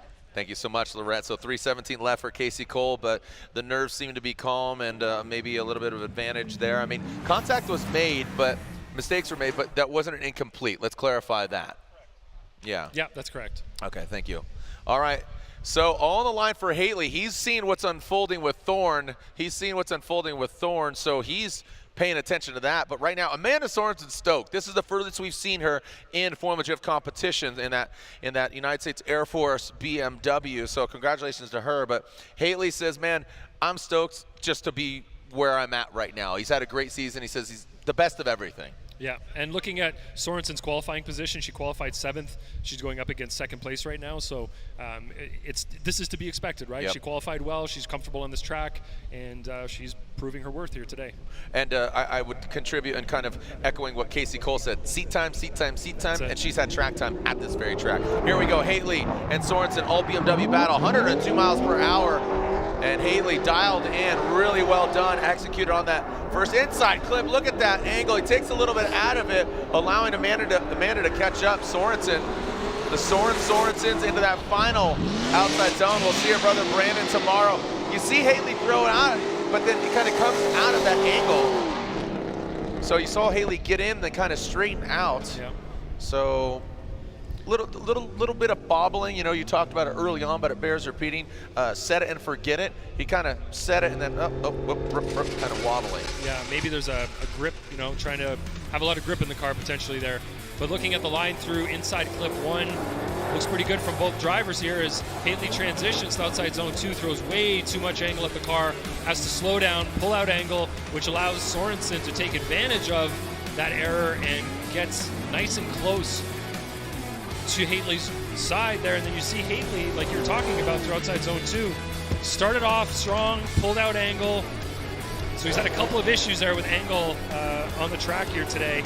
And on this run specifically, 2 errors on the angle side of things. Right there, pulls out some angle before the finish line, but ends up putting a little bit more in before he crosses the finish line.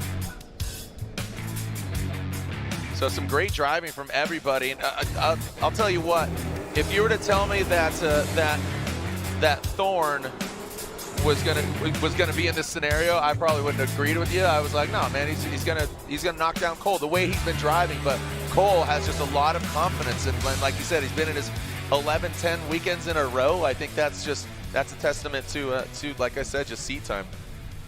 Yeah, so I like the drama. He said he drove 8 of the last 11 weekends. Thank you for clarifying that. So it's a lot of seat time. That's good news. Yeah. That is the biggest secret to drifting or anything, really. It's just practice. Yep. The more you can get, the better you're going to be. And I feel like over the years, I've talked to drivers who've told me, oh yeah, I haven't, first round of the season, I haven't driven the car since the last round of last year. That's a lot of months of inactivity between the two. Oh yeah. You just can't do that anymore. No, it's just the caliber of driving we're seeing and what's going on, and drifting compared to road racing or even dirt. I mean, you can apply some of those things, but you want to focus on that discipline. Absolutely. All right, here we go. So let's alternate the order. Amanda Sorensen out front. She's going to get the clean air. Aiming high with that Air Force BMW. 101 mile per hour initiating. Andy Hateley, that thing is slammed. Look at that, it's on the ground. Oh, and Amanda Sorensen dips a tire into the gravel. Not the biggest angle there in that second outside zone. I want to see where she got as far as line, but Andy Hateley, takes that shallow line. Unfortunately, Hateley taking a very shallow line, and Amanda put it right in exactly where she needed to. Let's take a look at this again. I want to watch Amanda's line and where she was, and also what happened to Hateley in that last outer zone. All right, let's look at where Amanda Sorensen ends up on outside zone 1 here. So remember, the first rumble strip is fair game. The second rumble strip is, that's 3 tires off, unfortunately, there for Amanda Sorensen in the lead position. So that'll be an incomplete from her. But let's see what happens with Andy Hateley in the chase position right here. Transitions, manages to stay at angle, but on a much, much tighter line, which puts him in trouble because he's on throttle, but sort of pedaling there because he doesn't want to pass Amanda, but being way on that inside line. Unfortunately for Amanda, she did go 3 wheels off at outside zone 1, which is sort of a difficult mistake to overcome, as that is an incomplete, and an incomplete is pretty unsurmountable unless the other driver themselves get an incomplete. So in this case, Andy Hateley did not have one. So I believe it should go the way of Andy Hateley here. 1, 2, 3. All 3 judges go with Andy Hateley. But congratulations to Amanda Sorensen, making it all the way to the grade 8 for the first time. That's right. Great showing from her. Yeah, a great showing for Amanda Sorensen, but unfortunately her weekend is over, her farthest finish. But Andy Hateley, look at this. Like I said, he is paying attention to what's going on with Robert Thorne. So Andy Hateley still in contention for that championship, but so he moves into 289, second place in the championship. So where's Hateley going to end up? Again, he won in Orlando. He's feeling the flow, feeling the vibe. But again, if Thorne, as he pulls up to the line, if he loses, Madison or Hateley slide into, I digress. Hateley and Madison would need to win the event. One of those guys would need to win in order for Thorne to not. So right now, Hateley's paying attention. Keep in mind, he is your number 2 qualifier. So that's a favorable position for him. But right now, let's finish out the second half of this Casey Kohl Robert Thorne battle. Kohl had 10 minutes to work on his vehicle. Ryan, updates on the action. What's up behind the scenes? Yeah, so we need to kind of refresh our memories here as to what happened on the first run of the battle. They both incompleted, and the question there that was being raised by us was, did Kohl incomplete at the finish line? And upon reviewing the video, you can see where Kohl straightened at the finish line before going 4 wheels off. The 4 wheels off isn't in debate here, but right here you can see where we have 1 straighten and 2 straightens from Thorne. So Thorne gets an incomplete for the straightens right there. Now, as we go to the finish line is where Kohl straightened as he crossed the finish line. So he wasn't able to stay and drift over the line. It looked like it was an attempt to stay on the track because he was afraid of going off before the finish line, you know, hitting that finish line cone and all that. But it caused him to straighten, and then he did go off. But again, the off course, not important, beyond the finish line. So pretty much the first run is a moot point. Right now, it's about this run right here, 94 miles per hour from Thorne. So again, both these guys, it's a wash after that first run. Robert Thorne, is he going to be our champion? If he wins this battle, Robert Thorne of the ASM BMW will be our 2022 Link Engine Management PROSPEC champion. He's got that one last outside zone. Casey Kohl needs to apply the pressure.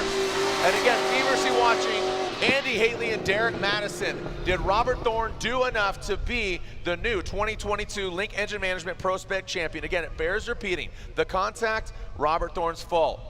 Casey Kohl got to work on his vehicle, right? But then, again, the mistake, the straightening by Thorne, incomplete. The straightening by Kohl right before the finish line, incomplete. Walk us through what you saw, Ryan. All right, so there's a bit of a gap already created here at initiation. You see Thorne going through inside clip 1 nicely. Nice tire there. Looks like in the chase position, Kohl drops potentially 2 tires in the chase on outside zone 1, is off of inside clip 2 by quite a big margin there. And then his proximity's not really there going into zone 3. His line's a little bit tighter.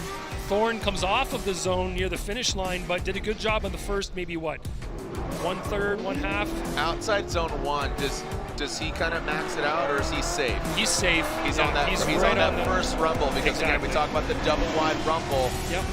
So Thorne's safe on zone 1, but it looked like in the chase, Kohl did go multiple wheels off, at least 1, potentially 2. And then as they come through here, Thorne is doing a pretty good job through the maybe first half, 2/3 of outside zone number 3, and then comes off near the end of that zone, but maintains drift, gets through there cleanly.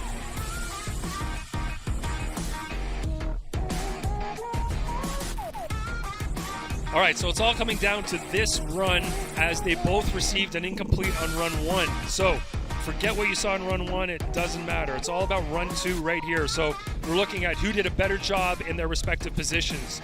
Was the lead driver fulfilling the lead driver goals? Right. Were they filling the zones, getting on the inside clips? Was the chase driver within proximity? Was the chase driver mimicking what the lead driver was doing and staying close all the way through the track? So if Robert Thorne gets this victory, he is officially your 2022 Link Engine Management PROSPEC champion. He went against Dimitri Brutskiy early on in the 16. He took him out. Dimitri Brutskiy, 2-time and defending champion. And now Robert Thorne on his rookie year, the ASM BMW. Slide him left for Kohl, right for Robert Thorne. Robert Thorne gets the win. And that means Robert Thorne in the ASM BMW on his rookie year is your champion in the Link Engine Management PROSPEC Championship. What a great effort by all the drivers, and of course there's still going to be a round winner, but just after all that tumultuous things and what's going on, Robert Thorne comes in and really piques a lot of people's interest. He's got a lot of people in his corner from ASM and the Grid Life family and all those guys cheering him on. Yeah, it's pretty impressive to come in your rookie year. Like you said, he was sort of an unknown in drifting in general. I'm sure he was known in the region in which he was participating to get his FD PROSPEC license, but you know, on the national scale, we hadn't heard about him until he showed up for round 1 of the PROSPEC Championship this year, and he comes in and wins the whole series. Let's go down to Laurent Nico, who's with Robert Thorne. You can see kind of the hand gestures, his body language seems a little exhaled here. Laurent, down to you. You guys, he just pulled up and he said, I just heard on the radio, and I said, yes, that's a confirmation. Robert Thorne, congratulations. You are the 2022 PROSPEC champion. You have done it in your rookie season, and I know this moment must be absolutely wild for you. Your team is going to be coming up to celebrate. I bet they're freaking out as well. But you, congratulations in your rookie season when you had said you just wanted to learn. Unbelievable, unbelievable. I have to thank my team, all the support, everyone that's helped me get here. It's been a journey, and I'm just very close to speechless. It has been a long, stressful couple days, but wow. I can only imagine. And for you, when did the reality start setting in that you possibly were going to be the champion, or did you not allow yourself to dream about that title this moment? Yeah, I try to make sure I'm comfortable with the reality that anything can happen, but definitely after the battle with Dimitri, started to feel a little more confident. All of a sudden, we started crunching the numbers on what it's going to take. Amazing. And oh my gosh, it wasn't the best battles we've had, but cumulatively, I'm so happy. I can't even believe it. Well, it is not done yet. Your day is not done. He knows. But congratulations. Robert Thorne is your 2022 PROSPEC champion. Guys. All right, congratulations, Robert Thorne. And there you go. Hugs all around for Robert Thorne. Smedegaard, the ASM team. Congratulations, little love from Josh Love. And there you have it. These guys working hard, working furiously, like you said. Stressful last couple days. And with that, again, he earns 318 points as it stands right now. So again, there's no way that Hateley, even if he won, or Derek Madison winning, they would get 310 or 309. And so again, 290. So 290 is what Robert Thorne locks in, or does he go 318? Got it. So 318. So Hateley is tied with Brutskiy for second place overall. If Madison goes to the final four, he moves up to second place. And then obviously we'll find out how it goes and how it unfolds. So, major shakeup in the championship, and with Brutskiy going out early. So one more battle left, 3 drivers in. This is Adam Knapik and Derek Madison. Knapik, we saw him go against Javi Martinez, Alex Jagger, and now he's going against Derek Madison. Madison was against Corey Talaska. Madison went against Bogovich, and now it's Madison versus Knapik.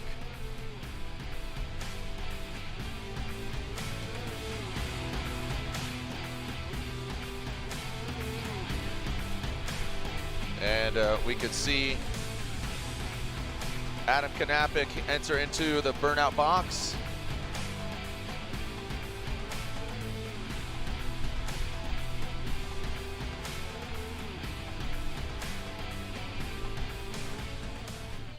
All right, let's take a look at the bracket. This is how it's shaping up. And there you see, again, one more driver to join those 3 of Thorne, Olsen, and Hateley. All right, let's see who joins them, Knapik or Madison. Knapik on the line.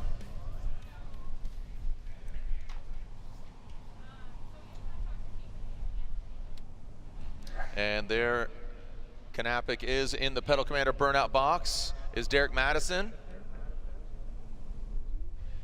The Donut Media S14.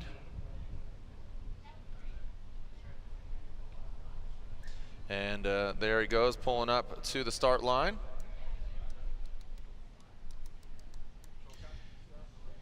And here we go. So Derek Madison, the Fuel Lab S14. Derek Madison qualifying 27th. Adam Knapik qualifying 19th. That means Knapik will lead. Here we go. Adam Knapik coming in 95, 96 miles per hour into that first inside clip. Who's going on to the final 4 to go against Hateley? Nice job by Knapik. And you can see Derek Madison. Looks like he's back to his form that we saw in St. Louis. Great angle there. And now in that final outside zone, Derek Madison taking a shallower line. Knapik barely just dips his toe into that outside zone. right towards that latter portion of the track. Like that angle, but you just couldn't see exactly placement of the vehicles on that last outside zone. So it looked like Madison got himself in a weird spot on his transition towards outside zone number 3. Great job by both drivers on in clip 1. You can see Madison slightly off outside zone number 1. Good job by both drivers in outside zone number 2 as they come to inside clip 2. Watch Madison here as he stays inside just a little too long before he transitions. Drops 1, potentially 2 tires on driver's right. Gets back on throttle. He's on the inside there. Manages to get back on proximity, but has to make some compromises to do so. Again, great job by both. It looked like in the lead there, Knapik may have been slightly off of outside zone 1 as well. We'll have to see that from the drone as they come through inside clip 2. Watch Madison here. He gets himself in a bad position, drops 2 tires into the dirt before outside zone number 3. So just not a great vehicle placement there. He waited too long to transition, I think, next to Knapik. So that'll be on Madison for that tire drop. Both drivers heading back to the start line. Like I said, the winner of this battle on the TireStacks.com Great 8 going to the Link ECU Final 4.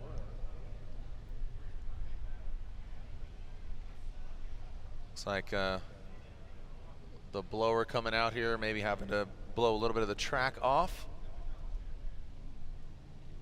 Quickly getting down there, appreciates the Utah Motorsports campus. If you haven't seen it, the United States Air Force Aim High Trivia, you can find the question in the description of the viewing on YouTube, so check that out. Question is, what is the name of the facility where retired aircraft are kept? Is it A, the Boneyard, B, the Junkyard, C, Hangar 0, or D, Area 51? What is the name of the facility where retired aircraft are kept? A, Boneyard, B, Junkyard, Hangar 0, or Area 51? You can find the question at the Formula Drift viewing page in the description. Thank you to the United States Air Force for their support of Formula Drift. What do you think, dog? Is it A, B, C, or D? What do you got? I'm asking you guys. Don't cheat. Don't ask him. I don't think he knows. You probably know. I feel like he doesn't know. A, B, C, or D? 1 for A, 2 for B, 3 for C, 4 for D. Come on, give us what you got. No, he's cool guying us. He's cool guying us right now. How about you Somebody? guys? I feel like homeboy knows right there. The bald head with the beard. He knows. He said that 1. That guy knows. 5? Oh, that's not even an answer. it's 1, 2, 3, or 4, or A, B, C, D. So you're really not helping us. 1, okay, all right. So he says, I think that was the Boneyard, right? I would have picked Area 51, D. No, you wouldn't have, you alien. No, dude, that's not where they go. Why not? Because. How do you know? Because I know. They don't have any retired aircraft at Area 51. Yep. With the aliens. Not all of them. Yeah, with all the aliens. What about the aliens' retired aircraft? That's there. Maybe they're there too. Yep. Yeah. Yep. Oh, they weren't specific in the question. That's why. I know. You're right. You're right. Just aircraft. You didn't say. I mean, we have Space Force. Space Force is part of the United States Air Force. And there's recruiters. I'm going to talk to a recruiter like we do every round, and you can actually be recruited into the United States Space Force. I'm a space cadet. Does that count? You are. Yeah. You're not a space cadet. You're pretty sharp. I went in the Air Force ride over there earlier. Did you? It was really fun. Is it? Yeah. That's sick. I asked if I could register, but they said I'm too old and I'm Canadian. And you're Canadian. So, yeah. I think that's 2 strikes against me. I think it's you're Canadian, and I mean you're spry. You know what I mean? Like that doesn't count though, Jared. You've never had a drop of alcohol in your life. I feel like you're healthier than most. Well, thank you, Jared. Yeah. All right. The still doing some blowing down on the track. 3. And still clearing off the track. We got some debris. Nice job. Thank you so much. And pulling some of that gravel up there onto the track. Remember, for those in the building, we will have a trophy ceremony for the round 3 winners here. Excuse me, round 4 winners, but 1, 2, and 3. And then, of course, the championship trophy ceremony, which is Robert Thorne of the ASM BMW. Congratulations to him on his rookie year. The Smedegard Motorsports. So Hateley waiting in the wings to see who he's going against, Knapik or Madison. Great backdrop, beautiful setting. Utah Motorsports campus. If you're not here and Please join us tomorrow if you're here in the Salt Lake City, Utah area. Come hang out with us. It's going to be awesome. Brand new venue. Make the drive. Get in your car. If you're questioning it, just come do it. Beautiful weather. It's going to be a good time. I promise. Pulling up to the start line, Madison and Knapik, and we are sending cars. Here we go, the second half of this battle. Derek Madison will lead that Fuel Lab S chassis, and Knapik will give chase. Now coming out of that start chicane, we got a clean start. How's Madison gonna throw it down? Looks like he gaps him 101 mph from Derek Madison out front. Gets out to the rumble, but again, that double wide rumble strip into that second inside clip. You can see Derek Madison getting that clean air, looking a lot more confident. Well done there by Madison. Knapik nowhere to be found. Knapik in a different zip code. You can see quite a few car lengths back was Knapik. We want that proximity, want to hit those zones. So we're going to back it up and see who's going against Hateley in the Final Four.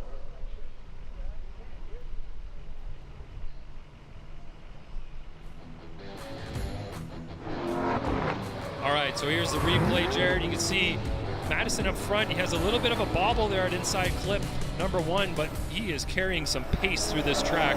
And Knapik is really far behind. Madison nice and tight on inside clip number 2 as he transitions for outside zone 3. Great job there. How's his line? Right on the line, gets himself in the box all the way around outside zone number 3. So nice job from him there. Yeah, good job by Derek Madison. And bringing it across, like we said, just seems more confident. He's got that fresh air. Chase game needs to get leveled up. How we doing, ladies? Looking at our phones, doing some work. There we go. We got D-Mads fans right there. I got the Fuel Lab shirts.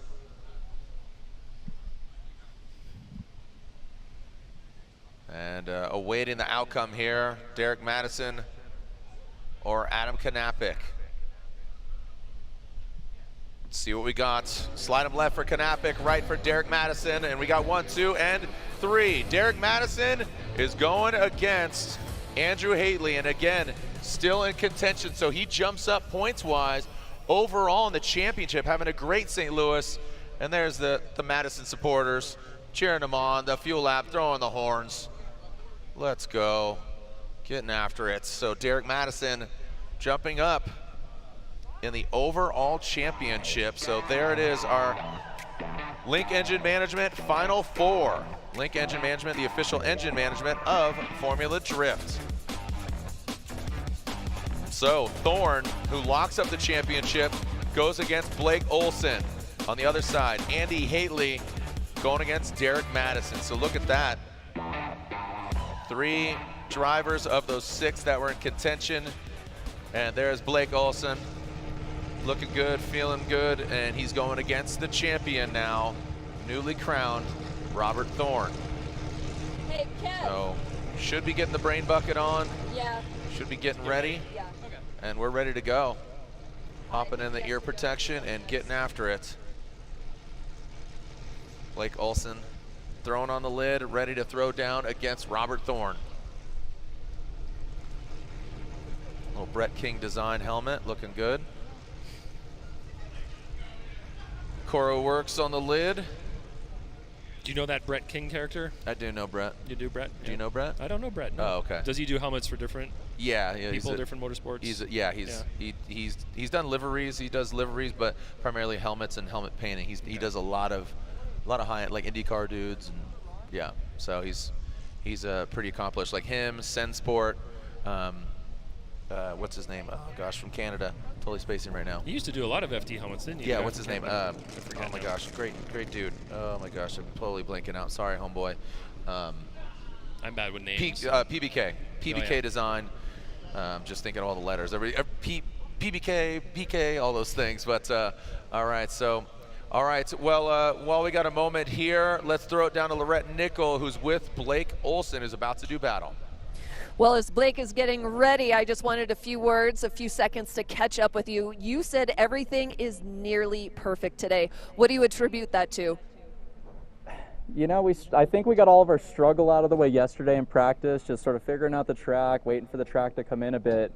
And now the car's on a rail, the track's hooked up, tires are gripping, I mean, the motor's singing, so everything's great. Zero complaints, everything's honestly perfect. Okay, and you're really happy with how the track is also shaping up? Oh, definitely. Yeah, I mean, because our practice started super early in the morning yesterday and no one had ran on it, so it was like ice for most of the day. And now with pro running qualifying yesterday and everything, the track's fast. There's a lot of grip and there's a lot of trust in it. Yeah. So. And the sun isn't at the highest point. The temperatures are starting to drop a little bit. Are you concerned about that? If I didn't just run, it wasn't too long ago, 15, 20 minutes, I'd probably start thinking about maybe making a little change in tire pressure, but realistically hasn't changed a ton. So I guess we'll see. If anything, will make us a little faster, so you know it can't be a bad thing. Okay, perfect. Blake, thank you so much for your time. Jared Ryan. Thank you so much, and finding out what's going on here. And again, the plot thickens. The judges and our driver steward conversing, seeing what's going on. We could see that's Pat Gentili. I'm right here. Thanks for joining us. Well, he is the new champion. That's right, in his rookie year as your 2022 Link Engine Management ProSpec champion. Let's get to know Robert Thorne.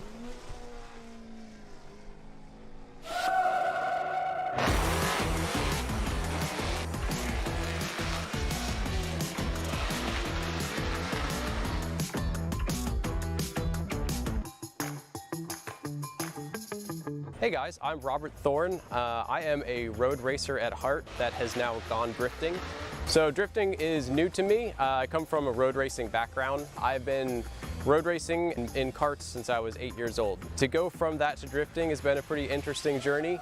It started, of course, with Grid Life and the community there, and ASM. Grid Life hosts large events and festivals where there's road racing and drifting, and that really gave me a taste for it. We started using drifting as a coaching tool for kart control. The more we did it, the more fun we had. It started with just our road race cars, and then it slowly evolved to an angle kit, to more power. And then a year later, we built this car. So after that, the Pro-Am Championship is a big learning curve. Of course, it takes a lot of support. The team, my boss, everyone has to be involved. It was a huge push for me. Of course, the team over at Grid Life and Nick Swan and Adam Jabay to push us forward to continue our journey to get here. If you have more questions, DM me on the Throttle app and I'll get back to you.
Welcome back to Type S Elevated, presented by AutoZone. I'm Jared Gienda, and our Final Four is set. Ryan Lontaine next to me.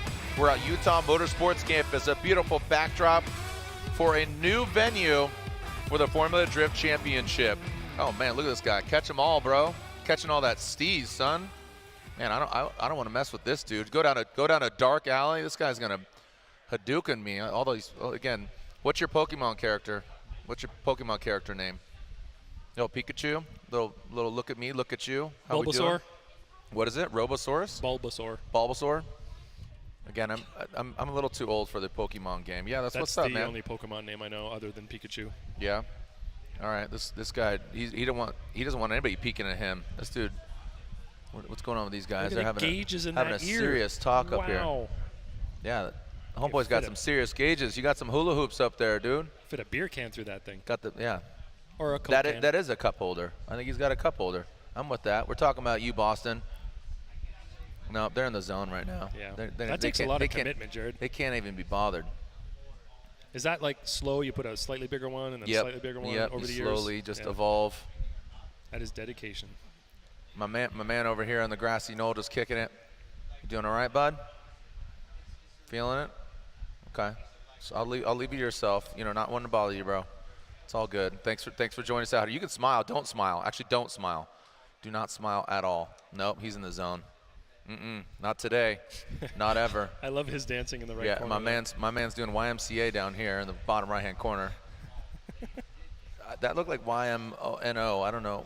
But, yeah, just do not smile at all, man. I'm telling you, if you smile, man, he was stone cold. That was like an arm wrestling competition. Just can't even look at him. It's like a staring competition. It's like a mix between Fergie and Jesus. All right, here we go. So our first battle of the Final Four.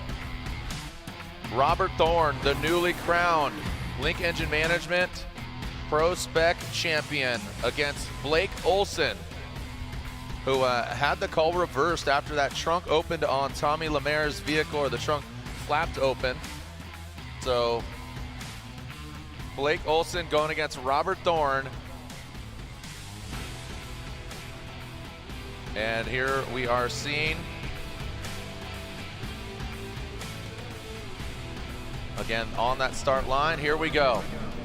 Robert Thorne will lead all BMW battle. Remember, the FCP Euro Cup up for grabs. As here we go into that first inside clip. Into that first outside zone. Big angle there from Thorne.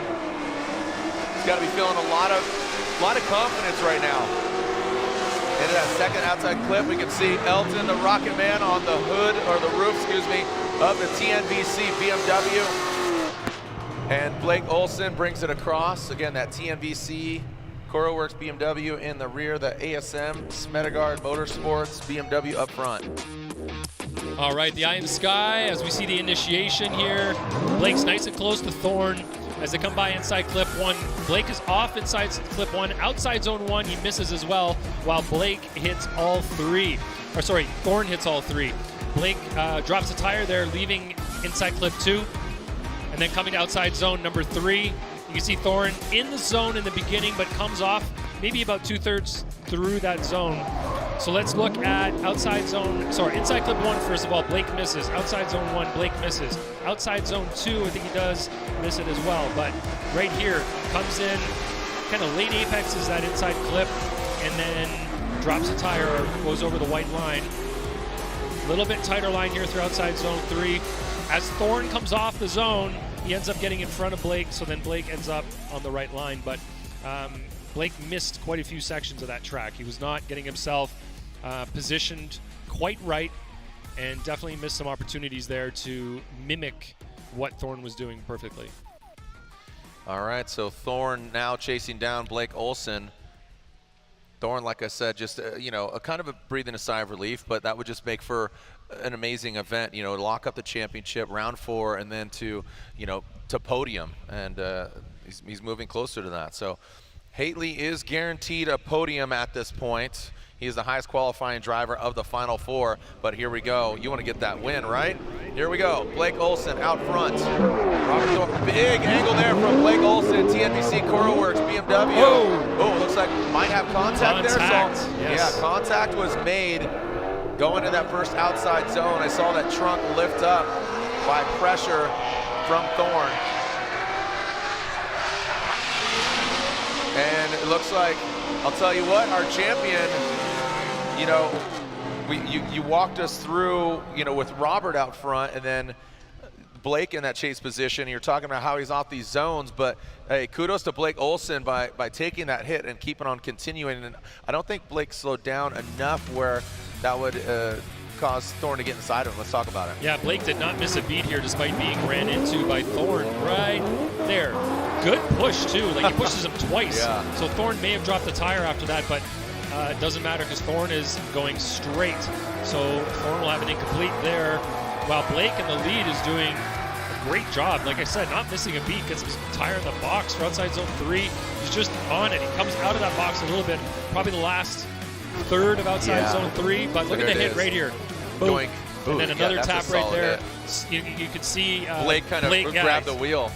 Swatting flies in the cabin there, but good job on Blake Olsen for avoiding making any kind of error there after a couple of hits from Thorne. So great job from Blake in the lead. All right, slide him left for Thorne, right for Blake Olsen, and Blake Olsen gets the win. He's going to the finals. Blake Olsen going to the finals. TNVC. Coro Works BMW advances on. There you go. Nice job there. Again, you can see our Blake Olsen fans down there rocking the Coro Works GT TNVC shirt, cheering on Balake from Vegas. And there is Robert Thorne. He's knocked out, but again, he's locked up the championship regardless of where, because he got that win going into the Final Four, that locks it up. Hateley and Madison, these guys, it was pretty cool to see. So again, separated by 1 point, second and third. Madison is 1 point ahead of Hateley. So this also shakes things up for moving into second place above Brutskiy, because Brutskiy had it, but now with their advancing on, again, unofficially, one of these guys is probably going to slide into second place. And there we're seeing Derek Madison. It's like we got the blower on it, trying to keep it cool. And let's see him go into that pedal commander burnout box, the Fuel Lab digital fuel delivery S chassis. Again, the intention here of the Link Engine Management ProSpec Championship is to really create, again, just that spec cars. They all run on GT rails. They all have to run Link Engine Management. They all had to, certain confines to ensure that it's more based on driver skill as opposed to just building rocket ships that will dominate. So I think it's really good to see, as you said. Well, if Hateley wins, they'll go to the finals. But if Madison wins, we're guaranteed another podium finisher, unlike what we've seen through the entirety of the season. So that's again another testimonial, because we saw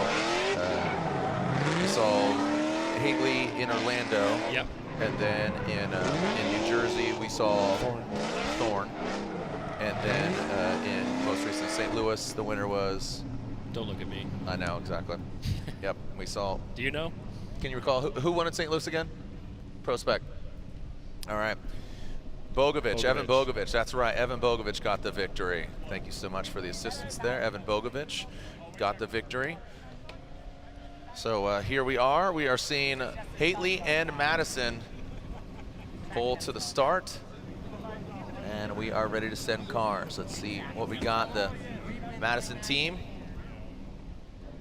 And Hateley will lead. Like I said, he qualified second. Derek Madison qualifying 27th. So Hateley guaranteed a podium, at minimum third place. And here we go. Andrew Hateley into that first. Look at the angle there from Hateley. Madison, he's mimicking it though. He's right there. Let it all hang out. Madison comes in hot, overcooks it, goes off course. And Hateley continues on, drops that back bumper. And Hateley keeps it right there. That was good composure. I believe Madison overcooked it. You saw him kind of swipe, and I believe that's what eventually kicked off that back bumper of Hateley. Oh, man, covered in dust.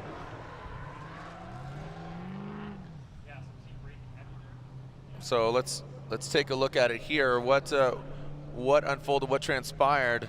Was there somebody that slowed down? What are you talking about here, Ryan? All right, so let's look at what's happening between these two drivers as they approach the initiation. Great mimic from Madison here. Hateley misses inside clip 1, does a great job on outside zone number 1. Oh, right there, I don't know, it looked like Hateley over-rotated and slowed significantly beyond where the decel zone is, if we look at the decel map. But I'd like to see that again. It looked like Hateley was, or You're just sorry, saying Madison. the flow of it?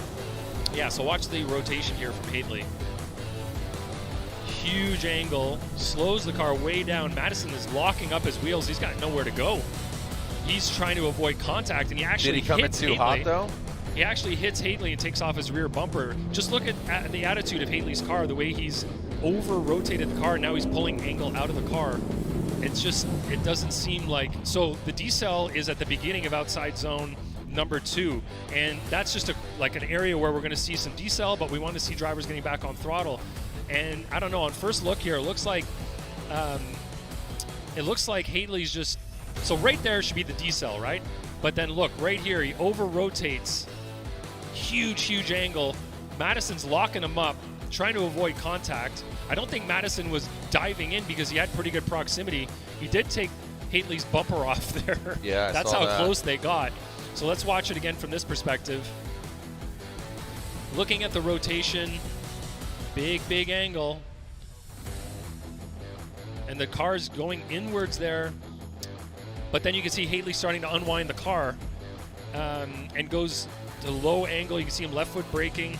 I don't know. In that situation, it looks like Hateley just over-rotated the car and was trying to control it in that situation. So that definitely happened beyond outside zone 2, which is not a decel zone. So we're going to have to talk with the other judges about this, and we'll get a fault assessment if it needs to be done for our competition director here, and then we'll move on from there. All right, taking a look, you can see Derek Madison. Car's dusty, he went off course. Who's at fault? And we can't advance on any further because whoever gets this win goes to the finals. We do know that Thorne waits in the wings, so if Hateley gets the win, Thorne does get third place. If Madison gets the win, Hateley gets third place. We default that to the highest qualifying driver to get that third place position. So again, Hateley qualifying second in that BMW, the orange BMW. And coincidentally, 3 BMWs in the finals, and that FCP Euro Cup up for grabs, $10,000 cash prize from FCP Euro. Either new or used. FCP Euro has some parts for you. Talk about the vehicles, OE to aftermarket. So yeah, not a lot of impact. Looks like it's just a bumper exchange, but rip that thing off like a Band-Aid. So a very dusty Fuel Lab S chassis. So this means we're gonna clean up, find out, see where all the pieces fall, and we will see what transpires here between Hateley and Madison. But right now, we know that Blake Olsen is closer. He's gonna finish no worse than second place. Blake Olsen, TNVC, Cora Works, BMW. So when we come back, we'll find out what transpires with Hateley and the very dusty Fuel Lab S14 of Derek Madison when we come back.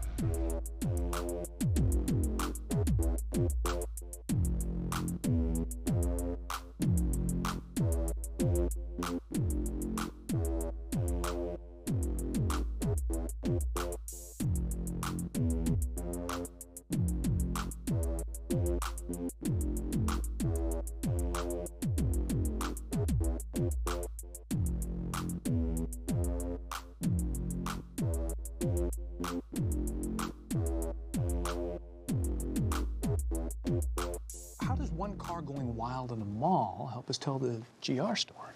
You're right. We need more cars.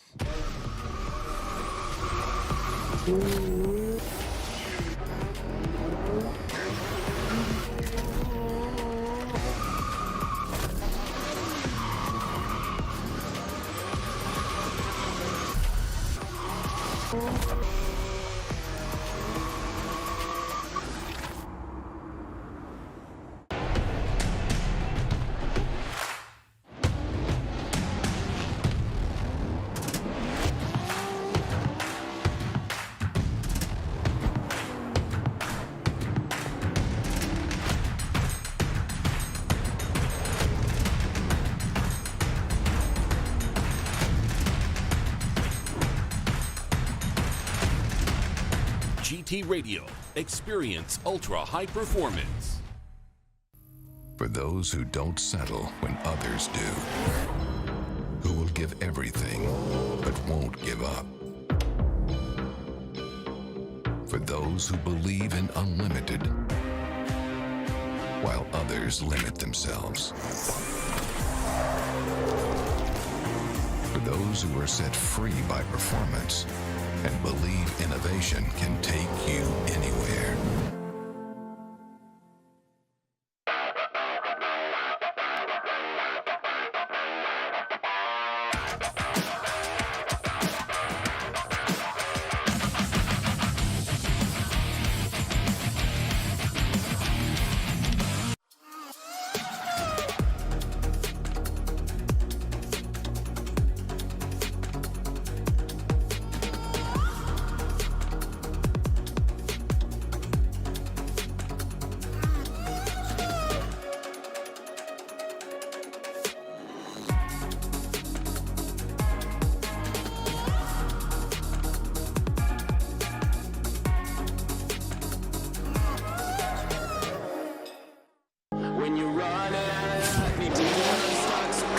What's up guys, I'm Adam LZ and this is my Mustang RTR Spec 5 FD.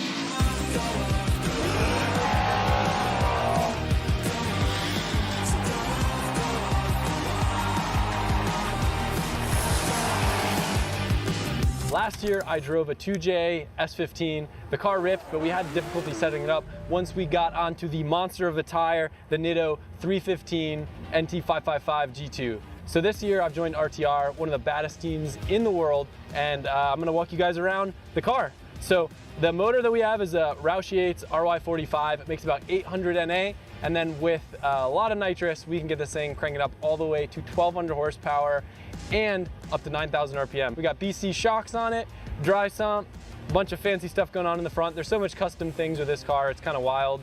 But the team really knows what they're doing, and these cars drive so good that it's definitely a treat to drive them. In the front, we got NT05 Nitto tires on some RTR wheels, lightweight brakes, kind of standard drift car stuff. We got a beautiful cage in here, Recaro seats, 4-speed transmission.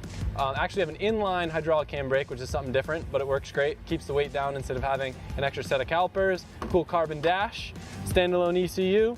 Coming around back, standard FD stuff. Got the radiator in the rear. Fuel cell, cars run on VP fuel, and it's a good time. I'm stoked to have AutoZone on board with my program. Got Type S lights on it, Optima battery, NGK spark plugs, NTK sensors, and Pennzoil keeping this thing running. So this is your quick walk around of the Mustang. Now we're gonna go drive.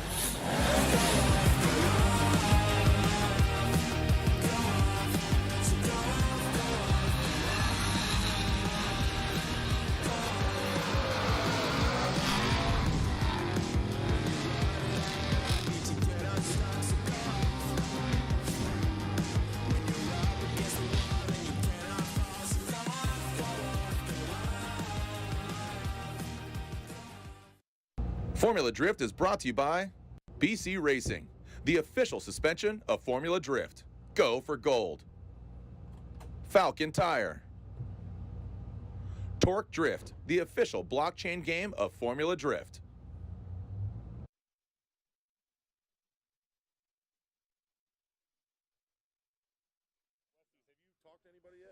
I mean, I know it was a mistake, but I just don't agree that he should have blown off because of it. Andy, I know there's some confusion down here, a whole lot of confusion, and you're questioning the call. So if you can elaborate on that, please. I just threw a bunch of angle. I did throw a little bit too much angle than I would have desired to, and I had to pull some out. I just don't believe that it was my fault that Derek went flying off. He should have seen me throwing the angle. We had been throwing big angle there all weekend, so I guess he should have expected that. I mean, the faster we go, the more angle we got to put into the car.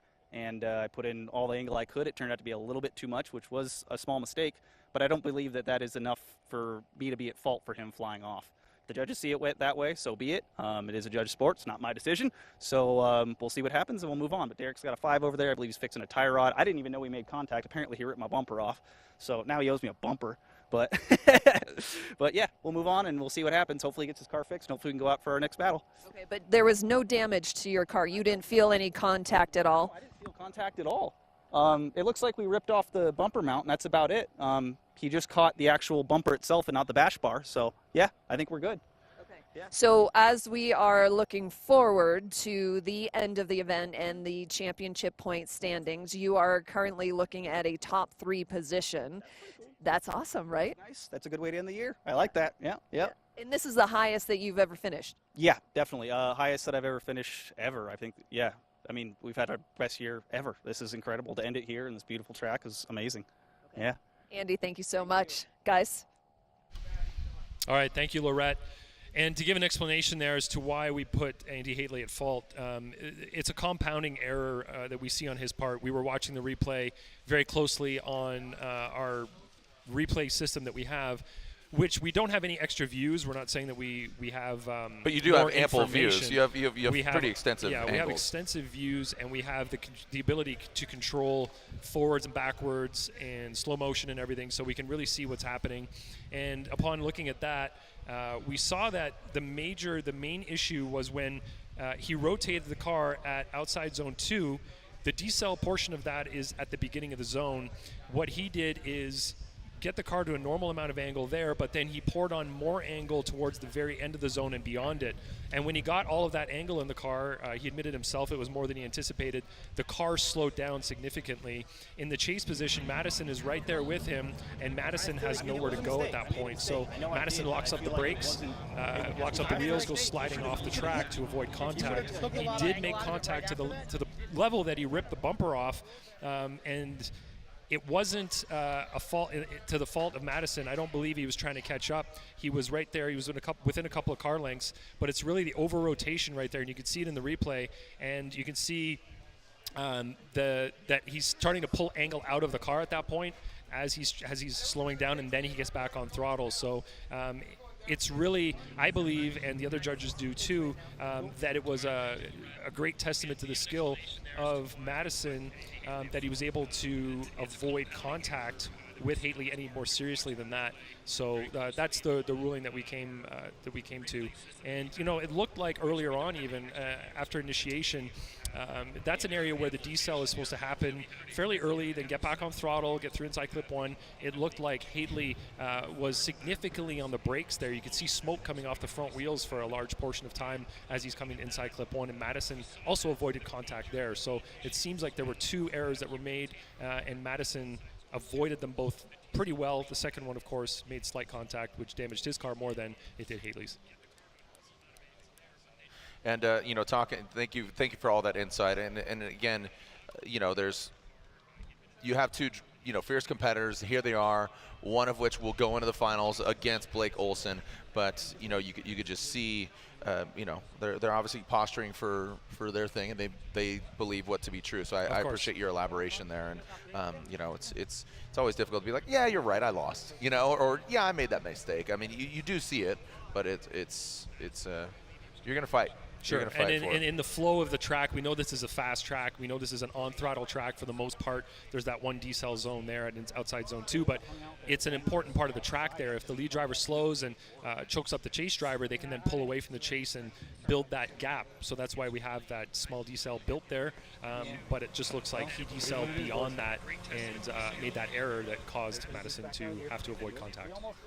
I'm just looking at those shirts. Looks like Jeff Jones has a new shirt. Legends has the 818. Legends never flop. Did you see all the shirts that Hateley's? Is he calling somebody out with that shirt, or? I just see Hateley's crew wearing those shirts, and I could notice the 818 logo in the corner, and that just says Legends never flop. And so that's funny because we talk. You see it in some of the highest paid athletes right there. There it is. Jeff Jones Racing 818. Legends never flop, and that just speaks to. When somebody gets hit, some drivers will rotate and flop. You see it in soccer, you see it in basketball, and flopping. It gets. Sometimes it gets done in drifting. You're not gonna name names or scenarios or anything like that. Some specifics here for us, Jared. No, not at all. Not at all. This guy's yo, bro, what's cracking, dog? Oh, flipping phones, dude. Phone flipping. That's what's up, dog. Hey, let's go. Peep those single. Oh, bro, broken phone flip. Sick. Epic. Nice. Hopefully you got the protection. Always practice safe phone flipping. Get the protection. So there is Blake Olsen flying over, getting some angles. That's Elton on the roof. Factory 83, shout out to Ian. Elton, the Rocket Man, he's in the finals, TNVC. Gosh darn, he's so handsome. Can't even look at him. He's gonna break the camera. Check out the back of his head. He was 14th coming into this round of competition. He's gonna move up into the top 10, and I believe Blake, we missed him at a round. I believe we missed him in Orlando, and then he showed up, so that's impressive with missing a round. So, so well done there by Blake. Yeah, and Englishtown actually. So, geez, it's very impressive for Blake.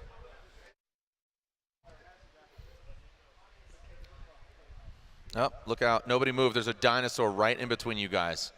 There is a dinosaur right in front of that little girl. Save her. There's a dinosaur ready to attack. All right, we got more purple hair in the building. Twin it to win it. Wearing the same hoodies, same shirts, locking it in. Well done. Thanks for joining us out here. I feel like that's an album cover right there. Arms crossed. So there's Derek Madison.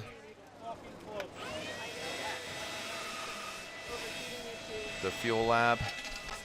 Lorette Nickel down there in the mix. We had some words with Derek earlier,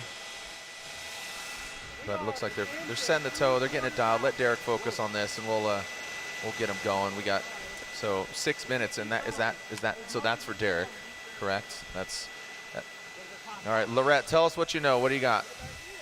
Derek earlier told me that they were having overheating issues. He's actually been having overheating issues all season long. And he said it's because they don't have a radiator in the back, it's in the front. And what else is going on here, Derek? Well, when we were going into outer zone 2, Hateley threw a bunch of angle, and I went into the side of him, and we bent our rack and pinion in a crazy amount. The way our subframe is kind of set up, I don't have faith that we could change a rack in 15 minutes, so we're just going to try to make an alignment to do the best that we can do, get it as close as possible. We've done it before. It's not ideal, but hopefully we'll be able to make something happen and move on to the finals. Okay, I know there's a lot of work left, and I'm looking for the clock. We have 5:15 left, and Derek again getting his hands on the car, guys. Thank you so much, Lorette. And the rack being changed out that front end, that's kind of critical part, and that's. You're going to fight through it, but it's more of a trust. Yeah, and it's interesting that Hateley didn't even feel the contact. He just kept drifting, and it was enough that it bent his steering rack. So, the front end of these cars they can be pretty fragile. We've heard of different steering systems, angle kits and things like that.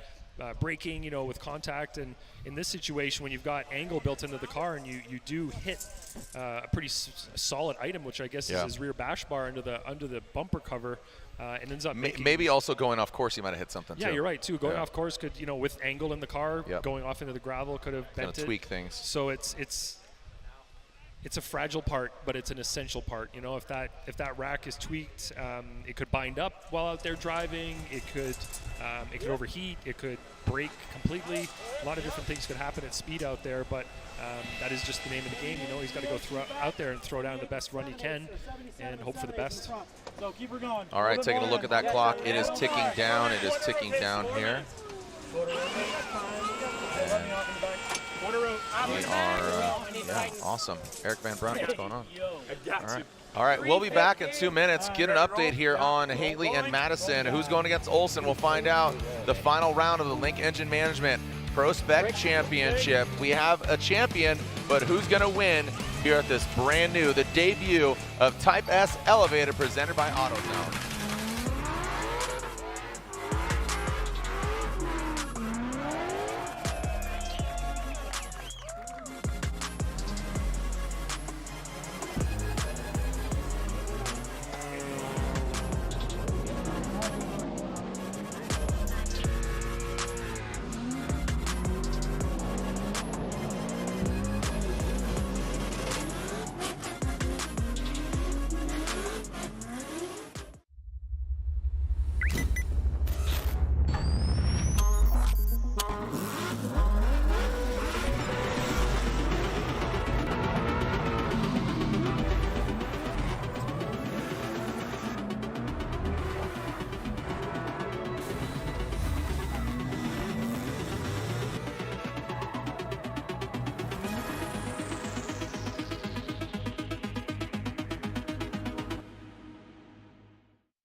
Falcon Azenis RT660 is the enthusiast choice for ultra-high performance. Engineered for predictable handling and stability, the RT660 provides maximum traction both on and off the track.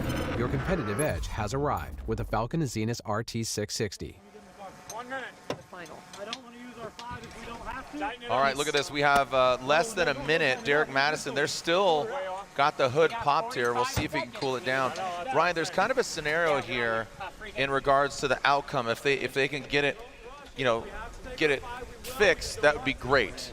But if Madison isn't able to fix it because what you described as Andy Hateley at fault, Madison going off course, braking, him not being able to run, he would go to the finals. But if he could, he would win this battle, yeah, but not be able to fix it and not be able to compete in the finals, which means that Blake would win automatically because there'd be no battle. Yeah, 20 seconds left. Down to you, Lorette. What's up? Well, they're discussing taking that 5 because right now what they're doing is measuring the toe. It's about a 1/4 inch too much in, and it's supposed to be out. So we're at 5 seconds left. Derek's starting the car, and he has to be away. Okay, so he's not calling his 5. And he is now pulling away. What the team was struggling with was the toe measurement. They were just a little bit too much in, but they're ready and rolling away.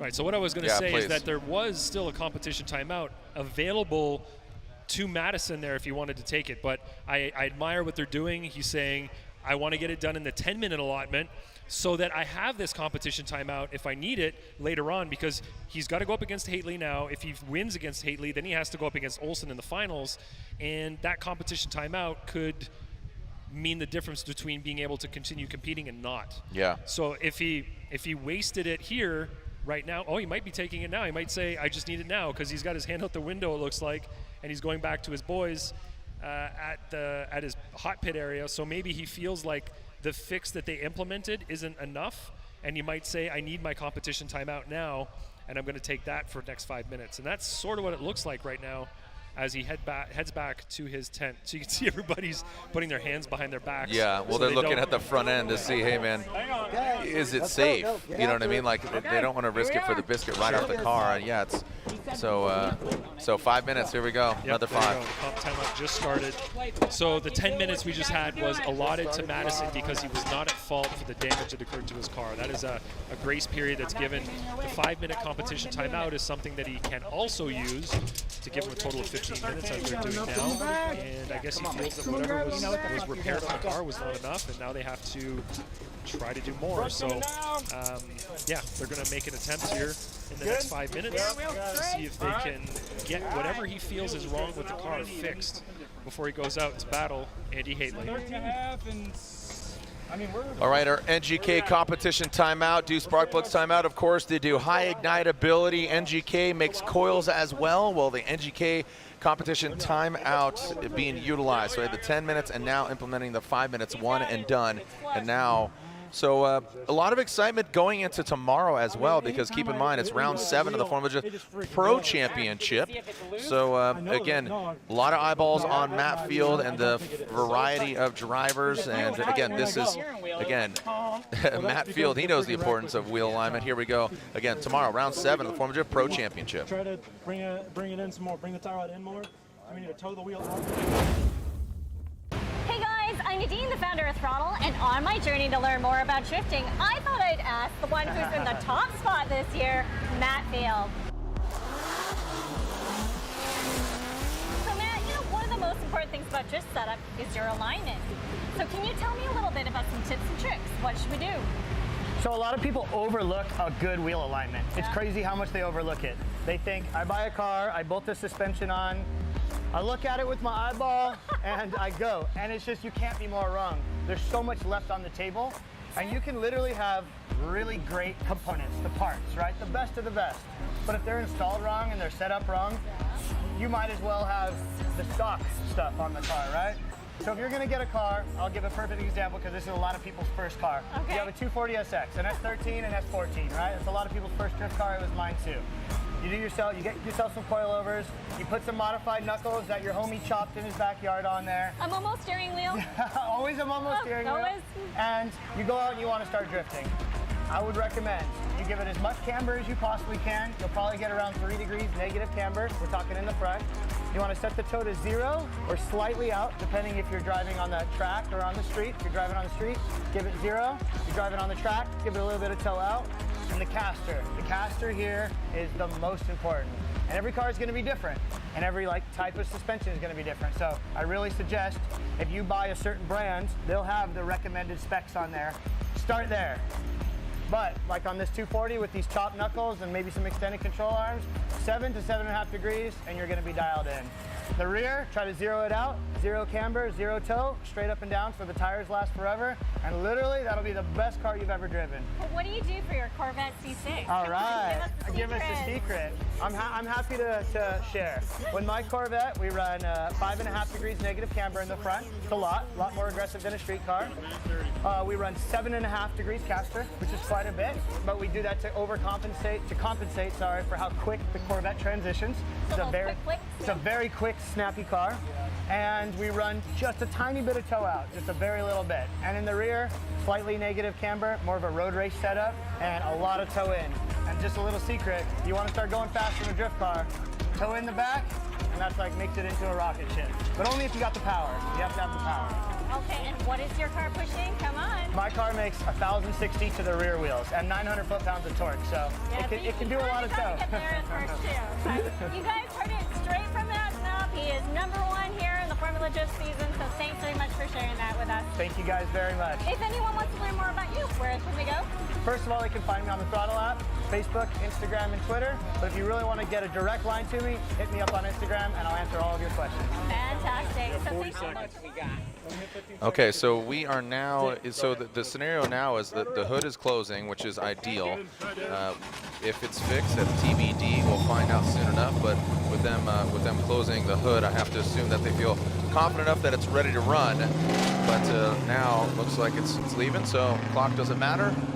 So what's the scenarios that unfold here? What's going to transpire outside of Madison, maybe not having a car that's 100%? Well, that is the biggest thing, I guess, is that his car won't be 100%. He could get into the burnout box and feel that it is not sufficient to continue on here. It's going to depend. Just as he pulled up earlier after his 10-minute period to fix the car, he pulled up and did a couple of little figure eights or turns with it, and he said, nope, that's not right. Right. So he could get into the burnout box here and feel like, you know what, this isn't safe, or it's not working, it's binding up, whatever it might be. So this is the moment right here. Look, he's testing it side to side, seeing how it feels. Does it feel the same both ways? Does it feel like it's reacting the way it should be? Is the car moving right? So the big test here now is during a transition here, getting the front end to go from lock to lock. And so far he's not really letting the car, the front wheels turn. He's kind of doing a little understeer situation there to get the wheels, the front tires warmed up too. There we go. Now we're getting some angle in the front end, and this is where it's going to be shown to him. It's going to be a couple things is the shadows are getting long, meaning the sun is setting. It's about to go behind those mountains. Yep. It's going to get dark. Yep. Temperatures are dropping. That plays a role. And also the trust of Derek Madison into, did he do enough? Did he do enough? So, again, tune in tomorrow, 11:45 local time, round of 32, 4 p.m., round of 16, round 7 of the Formula Drift Pro Championship. And here we are. Man, that sun. All right, here we go. Who's going to the finals? Blake Olsen waits in the wings and he waits in the shadows because right now that sun is dropping behind that mountain range.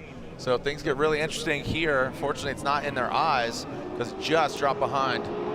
And here we go. Who's going against Blake Olsen?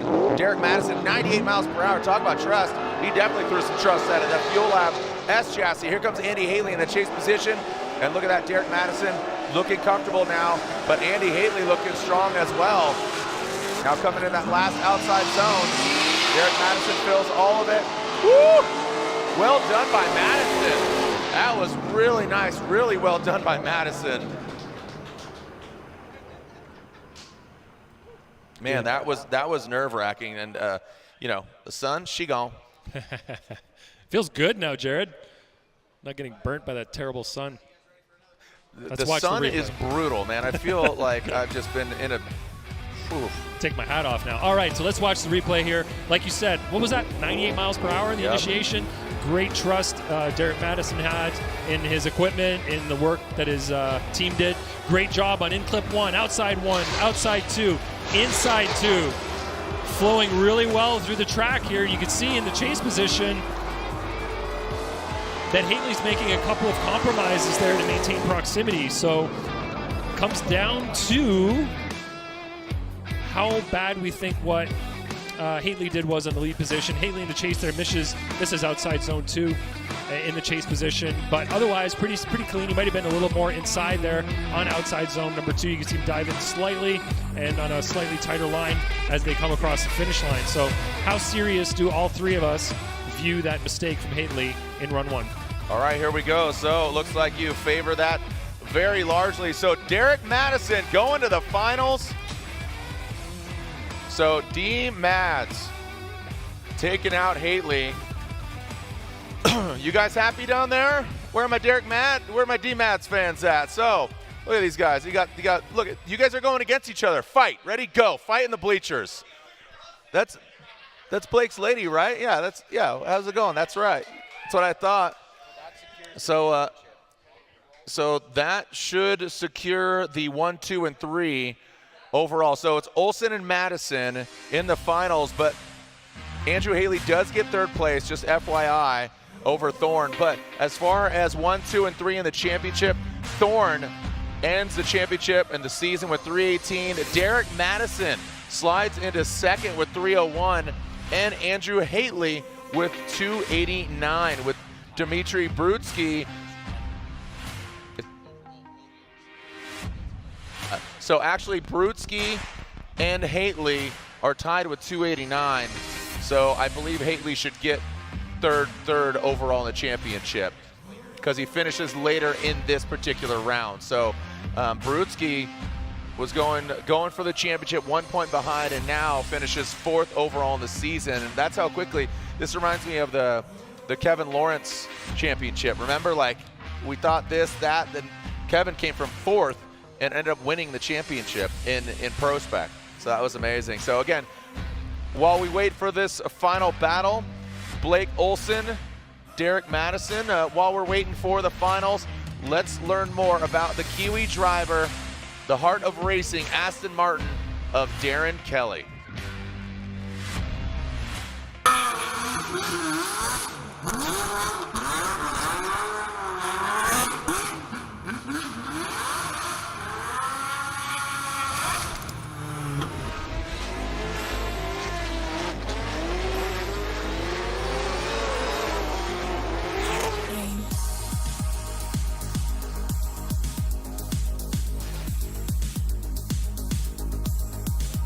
Hey guys, I'm Darren Kelly, driver of the harder racing Aston Martin. So this thing is running a V12 twin supercharged Aston engine, currently the 6 litre, running a 6XD RTS 6-speed sequential gearbox that's bolted to the Winters quick change rear end.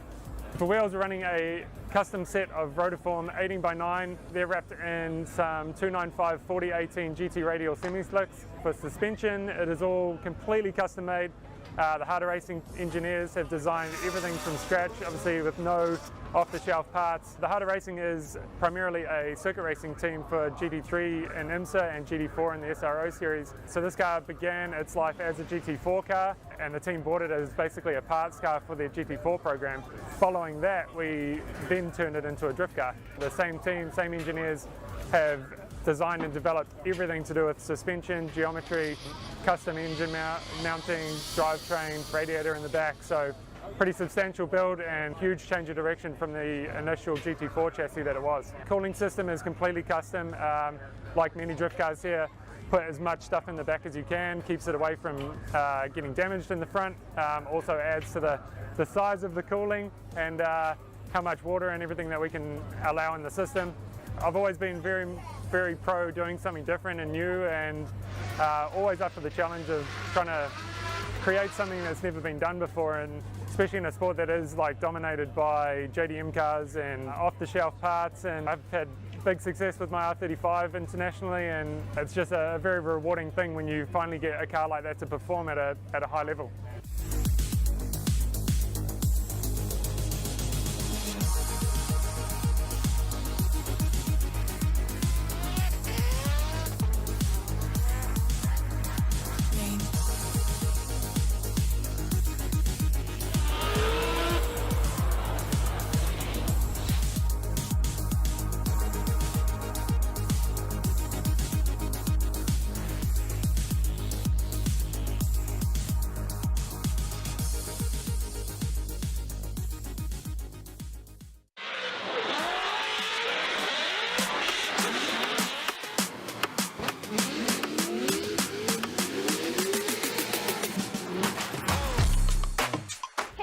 I'm Nadine, the founder of Throttle, and I want to know how to drift better. So I thought I would ask professional driver Justin Pollock. So Justin, tell me 3 things that I could do if I'm just starting out on how to drift. Well, I suggest keeping the car very simple. You don't want to spend a whole bunch on the car before you get the basic skill sets. So I would suggest like a good differential, a good set of coilovers, and tires. So especially the front tires. The rear tires aren't as important, but you want a good set of front tires so you have really good front grip so you don't understeer. You want the differential to lock consistently so that it's easier to slide, and then coilovers too to help control the suspension. You don't really need to have a V8 and have a quick change and have a dog box to drift. You really just want to keep it simple and get seat time. What about in terms of how much I should spend? I mean, the more money you can save, the more money you can spend on tires, and that is the most important thing. Because if you burn through a lot of tires, and tires equals seat time, and seat time equals skill. Okay, I've heard a lot about angle kits. What's your view on that one? I didn't have an angle kit until halfway through my rookie year. So if you can control the car and keep at an angle, like max angle, without spinning out, without having like excess angle, it teaches you better car control in the long run. A lot of people are like, I gotta have max angle, I gotta have max angle. You don't need max angle until you can control the car and really utilize that angle. Well guys, you heard it directly from Justin. Those are some great tips. And Justin, if anyone wants to find out more about you, where can they go? Go to the Throttle app and check me out, Justin Pollock. Awesome. Thanks, guys.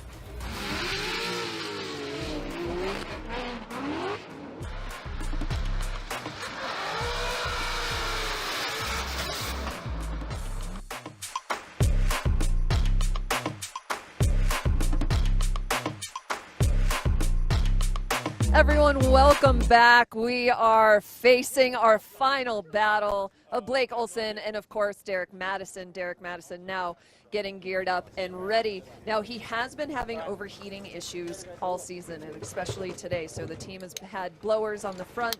They have the radiator in the front, not rear mounted. But I asked Derek, how many plan changes have you gone through today? Have you started at A and gone down to Q? And he laughed and he said, well, actually, this is probably what I get for being cocky. I was really confident coming in, but you can still see that he has a lot of confidence heading into the battle with Blake Olsen, and he's really looking for this win. Blake Olsen now rolling down towards Derek Madison and talking to Kevin Wells, and both drivers will be heading towards the start line very, very shortly. All right, so just again, most recently seen Evan Bogovich get the win. In New Jersey, we saw Thorne, and in round 1, we saw Hateley. So we are seeing a new winner. So a new winner each round. So who's it gonna be, Blake Olsen or Derek Madison? We're about to find out. Man, that sun sets and it gets brisk real quickly. So the question is, what happens to the track surface when the sun goes down? Is it going to change significantly right now for these two drivers going into the finals? And which one of them is going to adapt best, set their car up best for a cooling track right now? Yeah, that's a variable that none of these guys have seen. They've seen just nice, sunny, fully, sun-drenched course. Yeah. So more rubber being laid down. I don't think it's going to change that drastically. The heat's not going to come out of it that much, but at least a little bit. So, yo, you guys aren't cold. How we doing out there? My man over here. Who you texting, bro? Who you texting? What you got? That's what's up. You need some wheels for your skateboard. Yeah. Dude, that's a hoverboard. That's that's Limit Dish, bro. That's Marty McFly right there. I like his shirt, Yellowstone. That's cool. Yeah. Oh, she's hyped. Holding it up. What was that? Supra? There we go. Little Supra action. All right, pulling up to the Pedal Commander burnout box. Come on. I need a Blake in a box. Let's go. Balake Olsen, step 1, you put the Blake in the box. Step 2, you burn those GT radials. Step 3, that's how you're gonna do it. That's the Blake in the box. That's what's up. All right, so Blake Olsen, Derek Madison had a shot at the title, but Thorne got in the way. He threw it down. So where are you leaning, man? I mean, so how did they get here? Derek Madison He started off going against Corey Talaska in that BMW, got the victory there. Goes against Evan Bogovich. Bogovich, threw up that, like what we said, that pedal commander roadblock. Derek Madison had to go through Knapik. Then most recently, obviously, Hateley, all that kind of conundrum and everything what's going there. On the other side, Blake Olsen. Blake Olsen started out initially going against Ricky Hoffman. Then he went against TLO where he thought he lost it, but then they sent that reverse, right? So they put in a petition that was reversed. So Olsen got reversed, goes on, advances on into the 8. Olsen goes against Rudy Hansen. Then now, just recently, Olsen taking out Thorne, our newly crowned champion. Also, let it be known that Robert Thorne does capture the FCP Euro Cup, $10,000 for the highest finishing European car running that FCP Euro Cup decal. That's pretty sick. So that's 2 sets of monies that he's going to get this round, right? The championship monies, that's a lot of doll hairs. And also Royal Purple, they offer $2,000 for the overall winner as well. And Throttle, you've seen all that great content from them. Throttle is guaranteeing a total prize payout of $4,000 for the PROSPEC Championship. So congratulations. Here we go, the finals are here. Who's winning at the inaugural debut Formula Drift here at the Utah Motorsports Campus, 96 miles per hour. The sun is set, but these guys are rising to the occasion. Here we go, Blake Olsen, TNVC, CoralWorks BMW, Derek Madison, feeling the flow. Oh, and a big correction there. That's where some steering could be coming into play. Now keep in mind, oh, it straightens out once again. He might be having bigger issues right now. And Blake Olsen powers through. And that was an independent mistake. You saw that in the chase position. You saw him just, so that's where, that rack, those rods, all that damage could be showing up and rearing its ugly head. Yeah, let's watch the replay again. I'm looking forward to seeing there. It was after outside zone 2. They were together going through outside zone 2. It was really a nice match. So let's see right here.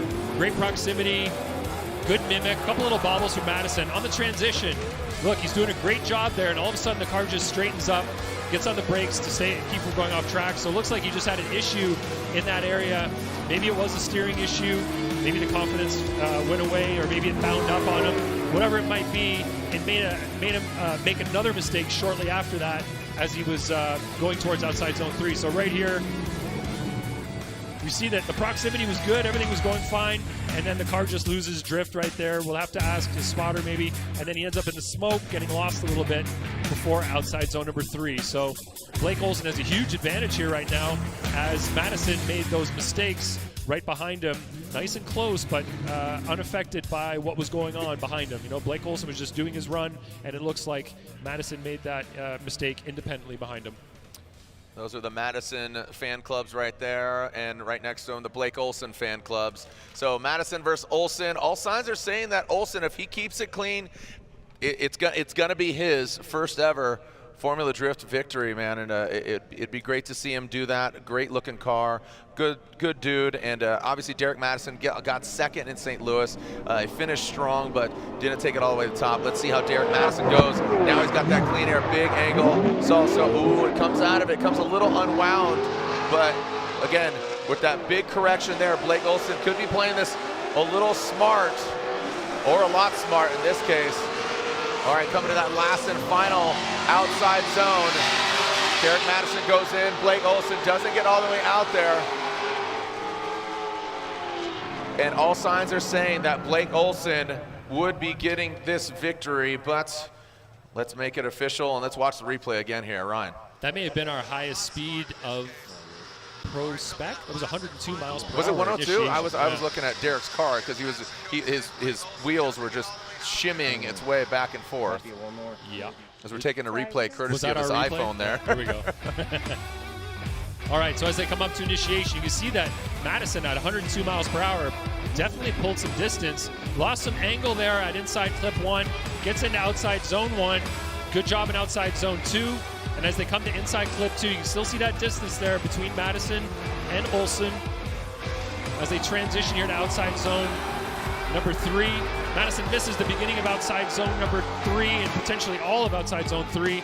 Runs that white line all the way around. We'll see it better from this view potentially as they come into inside clip number 2 to about, what, 5 car lengths there, 6 car lengths between Madison and Olsen. And then as they come around outside zone, maybe, yeah, Madison did have his tire in the box there, coming around outside zone number 3. You're welcome. All right, so looks like we have a victor. We'll bring down Andrew Hateley, but his car is not 100, so he's going to come down. But Andy Hateley does get that final podium spot. He's the highest qualified, out-qualified Robert Thorne, who got 4th place, but of course we know he got the championship. So the bigger podium of the overall championship, culmination of 4 rounds of competition, and we are bringing them down.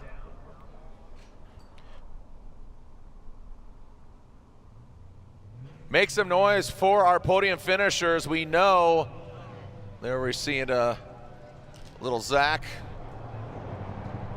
Visser there. All right, the TNVC Coro Works BMW bringing him on the far side of the course. Join us at the podium ceremony for obviously the victors of this round, but of course the championship trophy. We'll talk to Robert Thorne, the FCP Euro Cup Royal Purple contingency, as well as Throttle. Join the conversation on Throttle, T-H-R-O-D-L-E, Throttle, the app. Some hugs there from the old dirty panda. Be careful, don't feed the pandas.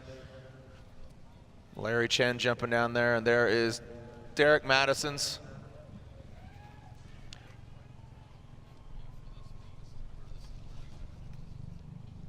All right, so again, thank you to our sponsors, of course the contingency sponsors, that of FCP Euro Cup. We have that of the Royal Purple, Throttle. There's Greg with 3 Gs from Coro Works. Shout out to Tyler and Coro Works. Hope you feel better, you and Lauren. Thank you for your support of supporting quite a few drifters out here.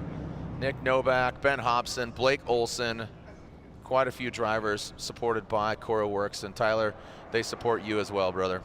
Get better soon. We'll see you at Irwindale, hopefully, Tyler.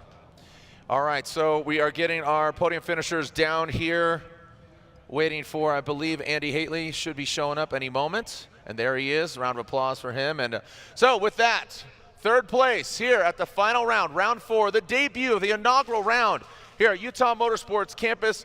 3rd place here at round 4 of the Link Engine Management ProSpec Championship. Andrew Hateley, 3rd place here in Utah. Gets the win in Orlando, comes out swinging again, gets 3rd place overall in the championship. Congratulations.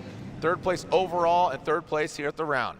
And now finally, your winner here at the final round. Again, the debut here at Utah Motorsports Campus, your winner at round 4 of the Link Engine Management ProSpec Champion.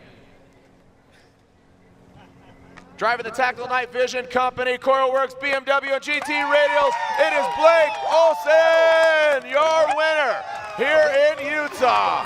Congratulations. Blake Olsen gets it done from Las Vegas. Congratulations in his BMW. Nick Novak out there, hugs all around from his crew, his lady cheering him on. So with that, of course, now second place, 2 in a row, 2nd overall in the championship. Unofficially, we're calculating those numbers, but I believe that should be true. 2nd place here in that Fuel Lab S14, the pride of St. Louis. Make some noise for D-Mads, Derek Madison. 2nd place here in Utah. Congratulations, D-Mads, Derek Madison, 2nd place. But of course, again, Andrew Hateley, that of course, Derek Madison, Blake Olsen, and the overall champion, Robert Thorne. I throw it down to Lorette Nickel, who is with our winner, Blake Olsen. Blake Olsen has been giving it his best go for 3 seasons, and this is his first ever win in ProSpec. Blake Olsen, this is an amazing way to end the 2022 season, and I know that I heard on the radio, I heard Greg say that it has been an honor to be your spotter, and it must be an honor to have the team behind you supporting you. Yeah, it's been a surreal weekend. From top 16, sort of a weird deal, and then making it all the way to the finals. I really feel like we earned it. It's all because of the team. Greg killing it up in the tower with the calls, crew keeping the car running, even with some contact and stuff, never had a single mechanical issue, just got the thing just straightened out and we're good. So it's, I know I sound anticlimactic right now. It's like, it feels crazy. I can't believe I can believe we're here. It's just, I didn't think that was going to happen about an hour ago. I'm sure. Absolutely. And after that protest in top 16 and then it going your way, how do you get back into that mindset? Yeah, that was, you know, no one ever wants to win like that. And it's just, I was being completely honest with it, and you can look at the data even. Like, I lifted off the gas right when I saw the thing, and then I realized, like, okay, that's all it's doing with its trunk. And by then it was just so, you know, too little too late, and I'm just trying to catch up. And I mean, obviously it was at the end of the track I drove it off, but everything was thrown off from that. So I'm glad the judges sort of saw what I saw. And no, I mean, I feel like we were meant to be here, right? Once we won the top 8 and then top 4 and everything like that, it's like, okay, we're here. Amazing. And I know your tremendous family has been here all weekend supporting you. What do you want to tell them? I can't thank them enough. My dad works his ass off day and night, so he hasn't been to any of the 3 events up to this point, just having to keep working. And now him being able to make it out, my mom, everyone, just it's awesome to finally see everything come to fruition and make it here. All right, ladies and gentlemen, put your hands together for your winner, our final round of 2022. Ladies and gentlemen, it is Blake Olsen. Thank you so much, Lorette, and congratulations. I know, yeah, his dad's supporting him. He's been dealing with health issues and stuff, so I know that's an extra special meaning for him and Blake. And here's how it ended up. Congratulations all around. And here we are, Utah, the sun is set. Robert Thorne, 318. Derek Madison, this is the overall championship. Derek Madison finishes second. Andy Hateley, third overall, and he just edges out Dimitri Brutskiy because of his result here at this event. Evan Bogovich down in 5th. So what an event for Andy Hateley, third overall in the championship. He's feeling the flow. Derek Madison, just, you know, consistency, right? Didn't get the win. But I love the variety of all the different podiums, like we talked about. Andy Hateley, you know, then Robert Thorne, most recently Bogovich, and now that of Blake Olsen. Pretty sweet, right? Ryan, your closing thoughts, bud? It was an exciting event, and it just leads us into tomorrow. What's that going to be like? So looking forward to tomorrow. And yeah, just an awesome day. Congrats to everybody. And have a good day. See you tomorrow. Thank you so much. Thank you on behalf of Ryan Lontaine, Chris Yule, Brian Eggert, our whole staff, and all the sponsors, and of course all the fans. We'll see you tomorrow. Those were the times. You saw them right there. We'll see you tomorrow for round 7 of the Formula Drift Pro Championship. This is Type S Elevated, presented by AutoZone. I'm Jared Deanna. We'll see you online, and we'll see you another time. Well, that's tomorrow. Send it, Formula Drift Nation.